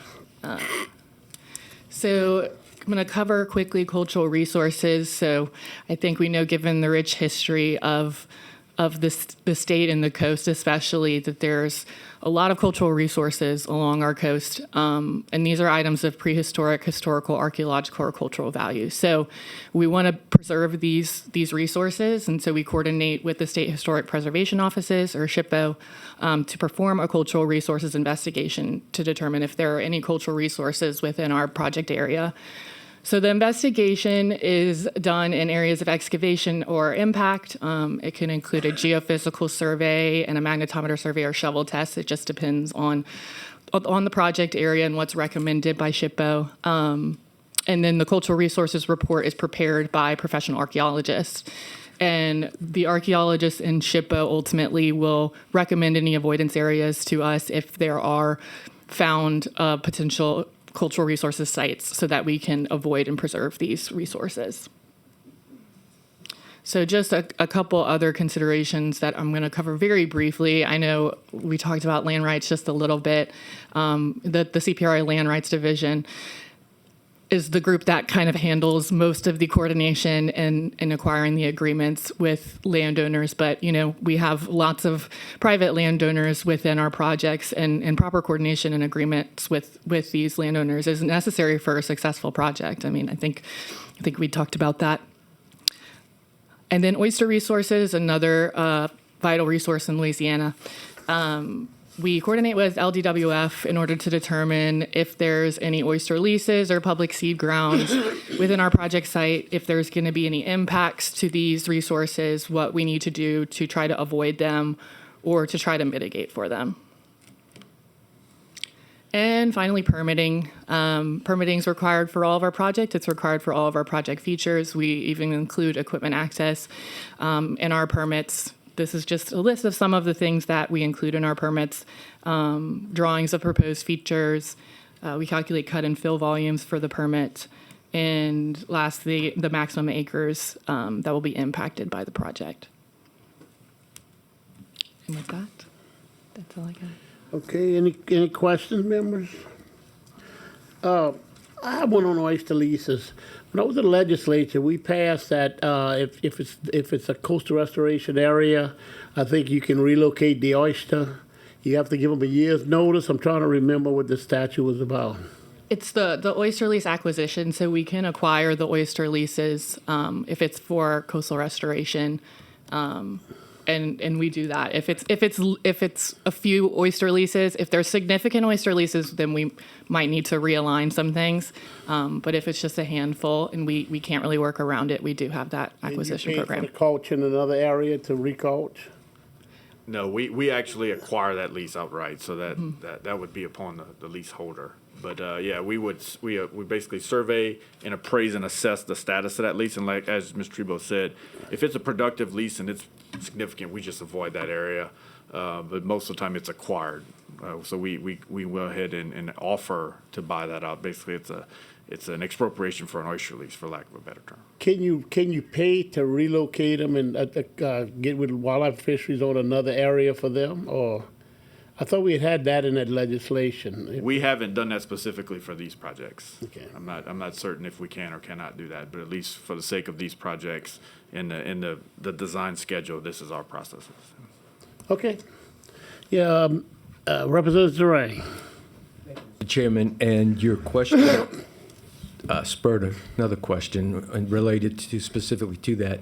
In regard to the leases, if we know we're going to have a project there and a lease is coming up for purchase, I know y'all work with the department, but do y'all routinely look at, say, well, maybe we don't reallocate this lease or lease this area now, knowing that there's a project coming up? Do y'all do that or can do that? We possibly could do that. I think from our standpoint, though, if they're productive leases, we don't want to disturb that. A lot of times these acquisitions pertain to access, so we always look for alternative access. We're looking, first of all, to spend as little money as possible on this and to not disturb the fisheries that are taking place. The other side of it is we're not, by law, we're required, we cannot purchase the resource until we are going to construction of the project. So even though these projects take several years to plan, and in the case of like a QIPR program project, it's not guaranteed that it'll be funded. And so there's a lot of uncertainty on if the project will actually move forward and ultimately the acquisition will move forward. So I do think there's a lot of uncertainty around that whole process.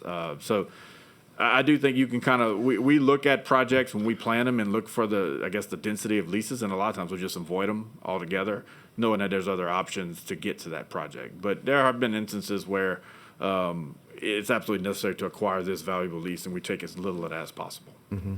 Okay, but in anticipation of that, is it possible to then look at, well, we're knowing it's going to be there. Right. And if we're going to reissue a lease, maybe allow them to lease some other area? Correct. I think if we had a project that was more certain on the construction funds, we could absolutely do that. Okay. Thank you. Thank you, Mr. Chairman. Thank you, Mr. Zarang. Mr. Hidalgo. Yes, thank you, Mr. Chairman. Yesterday, there was a meeting in Morgan City. It was the first meeting of a maritime safety group. And one of the board members is with a group called CAMO. Okay, all right, so you know of them. Mm-hmm. They said this guy knows where every pipeline is in Louisiana, okay? Mm-hmm. And, of course, he's involved in navigation. And this group, this safety group, there were over 100 people at this meeting, and it might be well for CPRA to find out about it and become a member or whatever. We actually are pretty involved in CAMO. We've been to some of their meetings. I've been in contact with some of the guys from CAMO to help me identify pipelines before for projects, and we also include their safety measures pamphlet in our bid packages as well, which I covered in the safety slide. But yeah, we work with CAMO. Good. We're very aware of their initiative. It was kind of new to me. Okay, Mm-hmm. Shipyard, not pipelines. Okay, so but. It was interesting that this gentleman knows where every pipeline is in Louisiana. Yes, they're a good resource. I'll get you his name. Thank you, Mr. Dalgo. What follow-up question? CAMO, is that private or is that some type of it's association? It's a coastal. Is it a coastal and marine dredging? I have a. I can't see what that's. It's coastal and marine operators. Yes, pipeline. coastal marine operators. So there's a bunch of dredgers that are members. Right. And that.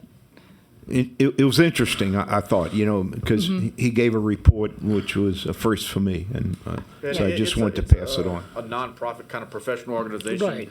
gathers all of these members and they all share information. Okay, yeah, it's good. To Interesting. avoid future incidents or other issues like that. Okay. Thank you very much, and if there's no more questions from the members, thank y'all very much. Thank you. Mr. Rudy Semino and Olivier.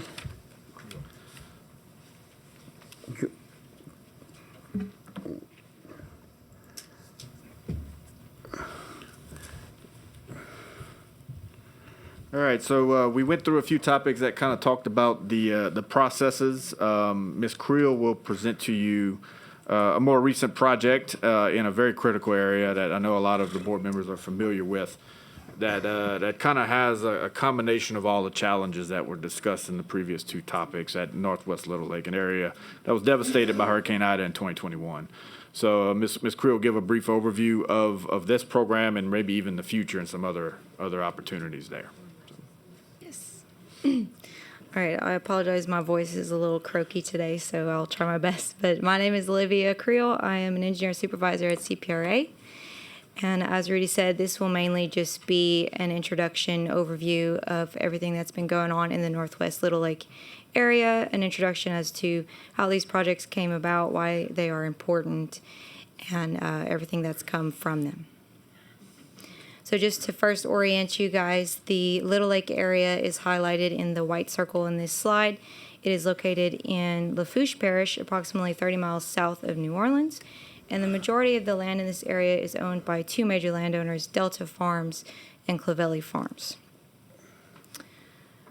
So as we know, Hurricane Ida made landfall at Port Fourchon as a Category 4 hurricane on August 29, 2021.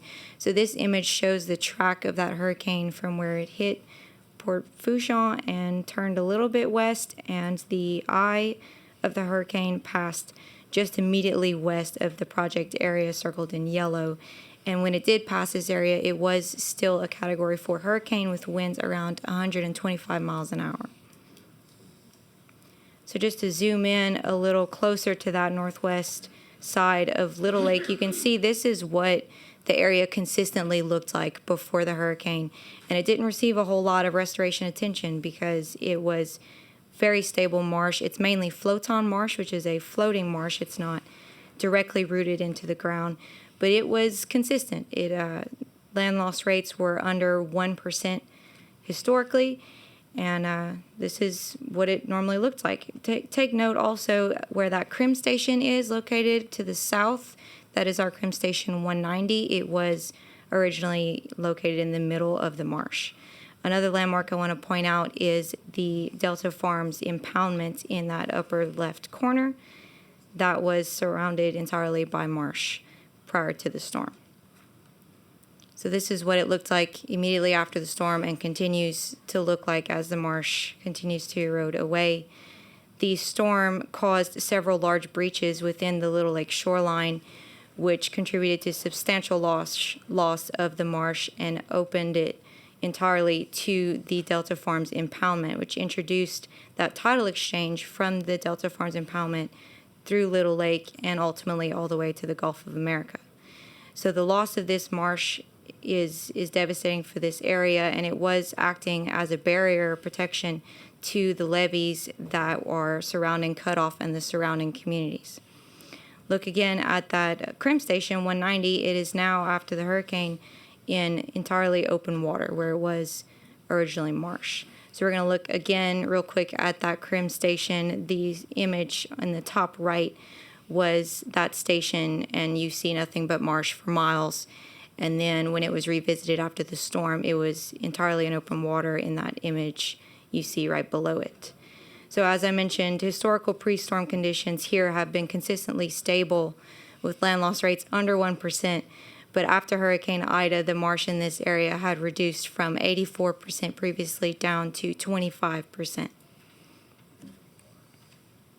Now here's a look just zooming out to the entire Little Lake and Turtle Bay area. What I have highlighted here are polygons from previous projects, highlighting previous projects designed and constructed over 20 years ago. The first was built in 2004. Those are the small red cells that you see there. Then following 3 days later in 2007, BA 37, which is the yellow cell to the south. Then 3 years after that, in 2010, was the BA 36 dedicated dredging project. Those are the 5 green cells to the north. And then most recently in 2021, the Northwest Turtle Bay BA 125 project are the marsh creation areas in blue. And it's just interesting to note here that all of these marsh creation projects were built traditionally through dredge material pumped into these areas, fully contained. And they are pretty much the only land masses that have survived the storm in this surrounding area. So we know that this type of restoration works in this area moving forward. And so the immediate reaction after the storm was this first project concept, BA 260, which we've talked about a little bit today. And it officially got the name Northwest Little Lake Marsh Creation Increment 2. The initial goal of this project was to reestablish that boundary between the Delta Farms Marsh and Little Lake and reinforce that shoreline that was previously stable. The initial marsh creation area was 669 acres. It has since changed slightly during design, and we anticipated borrowing from Little Lake itself. So as you can tell from this image, the map was created from old imagery. So we'll look again real quick, zooming in specifically at the BA 260 area, looking at a pre and post hurricane imagery. So you can see here that the Little Lake shoreline was solid prior to the hurricane. There's a little bit of open water in the middle of the marsh, but otherwise the marsh is solid. And the banks of that canal to the south, that is Clovelly Canal, were solid as well. And then this is another look at what this looked like immediately after the storm. A substantial breach in the Little Lake shoreline appeared, and that contributed to this substantial loss of the interior marsh, as well as the degradation of the ridges along that Clovelly Canal that I mentioned. And here's just one more glance. When we were out there immediately after the storm, I say immediately, in like February of 2022, a few months after the storm, we were in a boat at the location of that yellow dot, which used to be solid marsh, and the image to the right is what we witnessed. So branching off from that initial BA 260 project, which is state-led, it's been a domino effect since then with great collaborations with our federal partners. That first BA 260 project shown here in green is now 650 acres. We also added a terrace field component to protect the marsh on the backside. And this project is funded through a combination of state surplus and Go Mesa funds.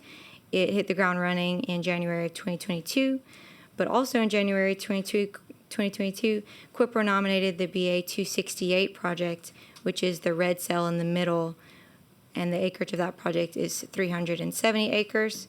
This is a collaborative project with U.S. Fish and Wildlife Service, NRCS, and CPRA. It received Phase 1 funding in January of 2023, and we just recently learned that it has been approved for Phase 2 funding by the Technical Committee. And then in January of 2023, CPRA nominated the BA 276 project, which was also collaborated between U.S. Fish and Wildlife Service, NRCS, and CPRA. That is the 3 marsh creation areas you see furthest to the south for a total of 312 acres. And that project received Phase 1 funding for design in January of 2024. So all of these projects were a result starting off after Hurricane Ida and BA 260, and we have been closely working together to get these projects going. But beyond this, we also have the 2023 Coastal Master Plan, which has highlighted this region as a whole, a larger 3,800 acres of marsh and 63,000 feet of shoreline protection with a total estimated budget of $520 million. These 3 projects that I mentioned are a small component of this overall project overlook for the master plan, and work is still diligently going on to get more of these projects underway. So now I'll go through a brief overview of everything that we've done for these projects from then on, and later on I'll give you guys a current overlook of what's going on. So as I had mentioned, we went out there shortly after the hurricane, and what we discovered is that the area is now largely open water. When we used our survey rods to test how deep the water was, we found several areas that were deep to the point of being challenging for building containment dikes for restoration. And also we have that Little Lake Shoreline Breach, which is about 1,000 feet wide and over 5 feet deep, which would require a different type of gap closure to reinforce that. And then as an impact of or consequence of the washing away of all of that marsh, what we were left with are soft organic soils, which we know also presents constructability concerns or challenges for a typical restoration project. And since then, we've gone forward with complete design level data collection and design, and we've done it in tandem with BA 260 and 268 just to increase our efficiency through collaboration and with the sense of urgency that we've had for these projects. But not only those challenges, we've also have the challenges of pipelines, bringing pipelines back up to topic. All of the lines in pink shown here is this intense network that we have in this area. These are all pipelines that we pulled from our known databases, and they had to be verified through magnetometer probing efforts in the field. And then during those magnetometer probing efforts, we identified the yellow lines that were not initially part of our databases that we had to consider for construction. And then not only that, we also have the pair of blue lines running immediately through our bar area and impacting some of our marsh creation areas. This is a proposed pair of natural gas pipelines that we've been in discussions with the owner, just to ensure that both our projects and theirs can move forward. Another challenge that we've had during design is the historic significance of this area. Several previously recorded archaeological sites known as shell middens had been identified along the Little Lake shoreline, and during design we had a cultural resource investigation conducted, and many of these sites, as you can imagine, were found substantially damaged by the hurricane. However, this investigation did result in some avoidance areas, requiring us to adjust our alignment to avoid them. Now here's a look at the current progress for all of these Northwest Little Lake projects. The first being BA 260. We did acquire our construction permit for that project, and the bid package is in development. And as mentioned by Mr. Hare and Adam, we do anticipate advertising for bid in this first quarter of 2026. And then the terrace field that I had mentioned as an additional feature to 260, it is included in the same construction permit and the design is complete, but we are still identifying full construction funds for that feature on its own. For the BA 268 project, partnering with U.S. Fish and Wildlife Service and NRCS, the design is complete for that project, and we, like I had said, have learned that we've gotten Phase 2 funding approved by the CPRA Tech Committee. And then for BA 276, that project is a little bit further behind since it didn't receive Phase 1 funding until 2024 and is still in the data collection process. Now for some final parting thoughts. As we know, Hurricane Ida devastated large portions of the Louisiana coast, but especially this area that had been previously stable in the Little Lake vicinity. And since the storm had created those shoreline breaches, it has now introduced increased tidal exchange from Little Lake up the northwest to the Delta Farms impoundment. And without action, the erosion of this interior marsh will continue. And with any future storms, the levee system protecting the surrounding communities could be compromised. And since the initial reaction and the development of the BA 260 project, further support from the master plan has led to the planning of other collaborative efforts with multiple program and agency cooperation, and this work continues today. All right, I want to thank y'all. Okay, very good. Any questions from the members? Dwayne Bourgeois, Mr. Bourgeois. That was me. Okay. Good presentation. A question on 268. You said Phase 2 funding has been approved. What work will be completed with the funding for Phase 2 of 268? Yes, so we will be starting to submit the construction permit, and I believe we have our land rights signatures already. That was something that we were able to do a little bit earlier than typical. But I think to your question, Phase 2 in CPRA means construction. So Construction. CPRA, the technical committee has approved the construction funds of the project, which is led by the NRCS, the federal government. So they will, assuming the task force does approve that recommendation, NRCS will be moving that project to bid. We don't have their schedule yet, but it has received positive feedback in terms of construction from CPRA. And 276 is not anywhere near any of that, right? No, it is currently in design. Okay. So if we were to guess timeframes to have 260, 268, both phases of 260, including the terraces, 268 and 276 complete, wild guess what we're looking at. Because, I mean, this was 106 square miles. It disappeared overnight in August of 2021. And here we sit in 26, and we still have this total exposure there. Has there been any discussion?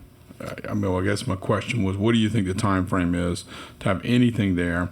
And has been any discussion about any temporary measures that might be able to be used to reestablish? I know when you left open when we left open the breach that occurred, you said that what was marsh is now 5 foot deep, and that's problematic. And as we wait for everything else, I think some of those other issues along that rim are going to just continue to worsen. So the question also, part two of the question is, is there any temporary measures that we thought could be done to mitigate some of the losses that we're having while waiting for the whole project to come through, super sacks or something like that, just to establish the rim for a couple of years, 3 years, whatever. I'm just curious if that's ever part of the process when you had such a dramatic loss.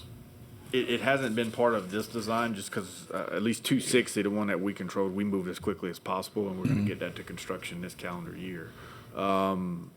If we were to see in advance of a storm major impacts to an area, we could look at some temporary measures, particularly as it pertains to an emergency event. But right now, I do think with the momentum we have in terms of pumping the mud for BA 260, the feds coming right behind us, that at least is not in our plans. I will say that the shoreline was fairly stable in advance of the storm, correct, Olivia? So although we do have more exchange flowing between the Delta Forms area and the lake, at least in terms of the shoreline, it's always been a fairly stable shoreline based on its substrate. But we haven't witnessed any other major losses along the shoreline. If we were to see that could be something we can consider. Yeah, it seemed like something that we'd want to protect what's left out there. Yeah. It was surreal to fly over it. We did a lot of things right after the storm from a flood protection point of view, and then flew over afterwards and could not recognize anything. I didn't know where I was, lost bearings because nothing looked like it was the day before. It's amazing to see. That's it, Mr. Chairman. Okay, Mr. O'Donnell. Yes, sir. Thank you, Mr. Chairman. And it's really just, I guess, a comment, and it's not for discussion or argument, but the beauty of dredging farms, land and marsh, okay, and it's immediate, okay, and I for one support it. I think it's awesome. It's immediate today. As soon as you complete, you've got something. And if in a storm there's some degradation of it, is pushed it somewhere else, so it's still available. So, thank you. I Appreciate that. Thank you, Yes. Mr. Doggo. Any other questions from the members? Seeing none, thank you very much, Ms. Creel and Rudy Semino, Mr. Semino. Thank you, Mr. Chairman, to allow these people to present. They do a pretty good job of making my job easy, and I'm glad they were afforded the opportunity to come up here and present. Very good overview of everything, and Thank thank y'all very y'all much. for your time. And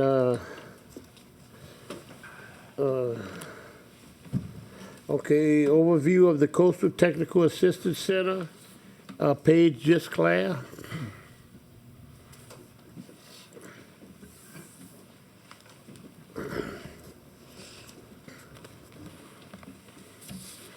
And Mr. Greg Grandy. Awesome. Good morning, Chairman Dove and members of the board. My name is Paige Disclair. I serve as the program director for the Coastal Technical Assistance Center. So I'm grateful for this opportunity to be sharing an update on the CTAC program and the impact it's continuing to have on our coastal communities. Before I jump into the presentation, I just wanted to take a moment to recognize a few people who have played a key role in making this program successful. First, I want to thank our previous program director, Lacey Malosson. Not only did she help get this program off the ground, but she also brought me on board. So I'm truly grateful for the foundation she built and for her continued support of the program. I also wanted to thank our CTAC Advisory Committee, whose guidance and expertise has helped shape and strengthen the program. So to my right, Greg Randy with CPRA, Jacques Boudreau with GIS, Representative Ogeron with Restore Retreat, Lacey Malosson with the Coastal Center, Cynthia Carrier with Louisiana Apex Accelerator, and Christy Zarang with CoLab, who also assists with the administration side of our program. So with that, I'd like to walk you through what CTAC has been working on, highlight some key outcomes, and share where we are headed next. So the purpose of CTAC is that we are a program supported by LED as well as CPRA. The CTAC program is a free service provided by the state to assist Louisiana-based businesses with opportunities related to coastal restoration and protection projects happening along Louisiana's coast. So while our main focus is to be a resource center focused on the promotion of coastal projects offered through CPRA, we also provide information regarding coastal projects and other relative resources through entities such as the Corps, Ducks Unlimited, levee districts, ports, parish governments, and more. Continuing our purpose, some things we do is we provide Louisiana businesses with resources related to federal, state, and local contracting opportunities supporting coastal restoration and recovery efforts. We also create opportunities for Louisiana-based businesses that keep coastal investment dollars within the state, which supports job creation.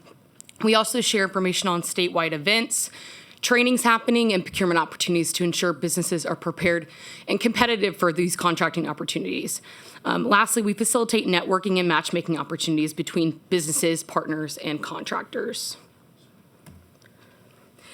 As we all know in this room, $1 billion is anticipated to be spent on Louisiana's coastal efforts under CPRA's master plan. So even a modest increase of that spending in state would have a very significant impact on Louisiana's economy. Again, in advancing our mission of keeping coastal investments local.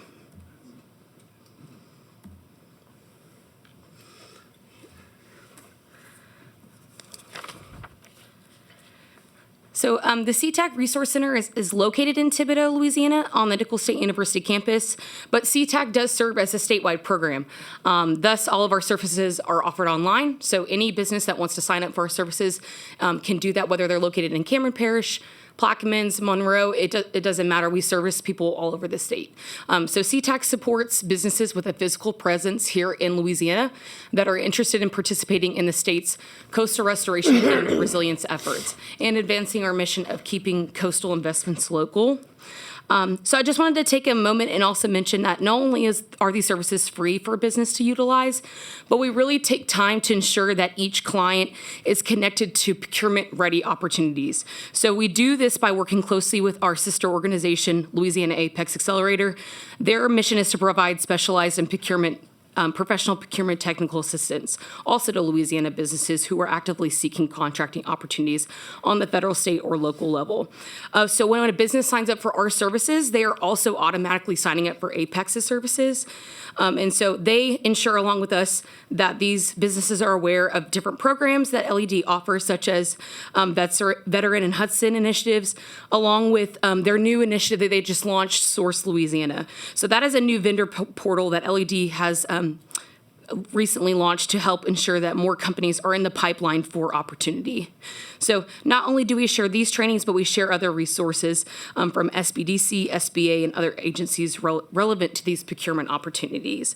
Again, since we work with Apex so closely within the onboarding process, we ensure that every client is connected to resources that are applicable to them in their business.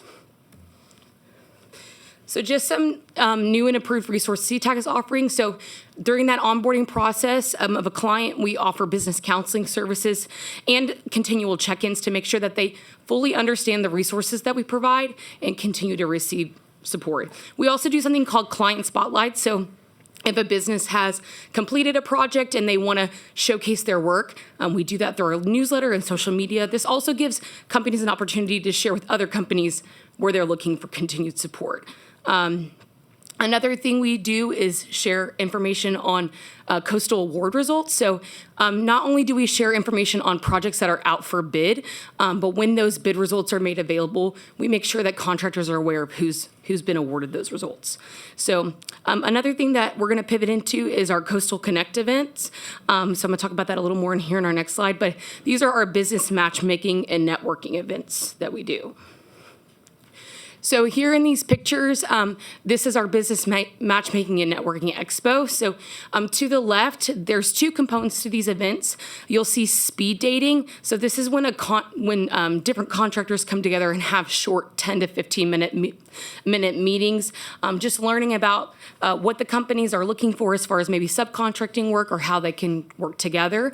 And then to our right, this is when open networking takes place. So this is for any partners that want to showcase maybe volunteer opportunities or ways that businesses can get involved, or other businesses that maybe are looking to do speed dating with one-on-one, but just want to meet with a variety of different people can do that here. So on the left, this was the event that took place in the spring in Baton Rouge on Coastal Day last year, and then on the right, we just had our last Coastal Connect event at the Coastal Center in Thibodaux. So I'm hoping to continue to expand our location on these events and just continue to offer them.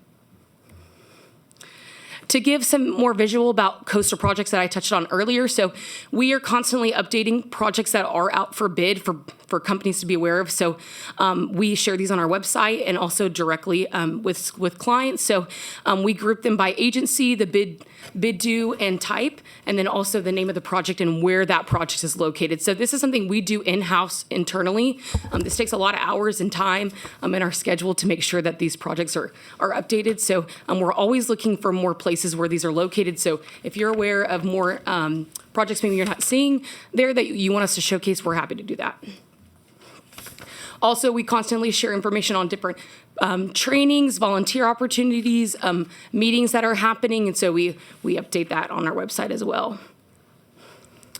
We also have these two pages that we're updating pretty frequently as well.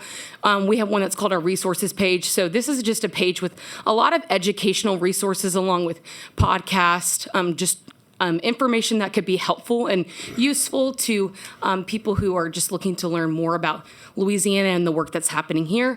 On our right is our partners page. Obviously, we couldn't do the work we're doing without the awesome partners we have in the state. So advocacy group, NGOs, obviously CPRA and LED. So we share information on updates that are happening here, but also access to socials. So just to reiterate our services, we provide resources, connections, and trainings, networking opportunities. We just cannot guarantee that somebody will be awarded a coastal contract. So it's really simple. If you know anybody that's interested in signing up to become a client, like I said, it's free. They just have to visit our website, which is louisianactac.org. When you click on the Become a Client tab, it takes you to a new client intake form. It takes anywhere from 5 to 10 minutes to fill out.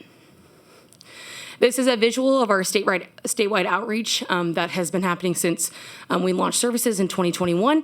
So we've reached out to over 3,000 people in that time frame, along with over 2,400 companies. So to date, we have 251 clients, so businesses that have signed up for our services. And then as far as contracts secured by CTAC clients, we're at $795 million since we've launched services back in July of 2021. Just some reminders and some more information about our upcoming events. For those who want to stay connected to us, please follow us on social media. We have Facebook, Instagram, LinkedIn, X. And then for those who maybe aren't interested in signing up for services but want to stay connected in other ways, you can also sign up for our monthly newsletter on our website.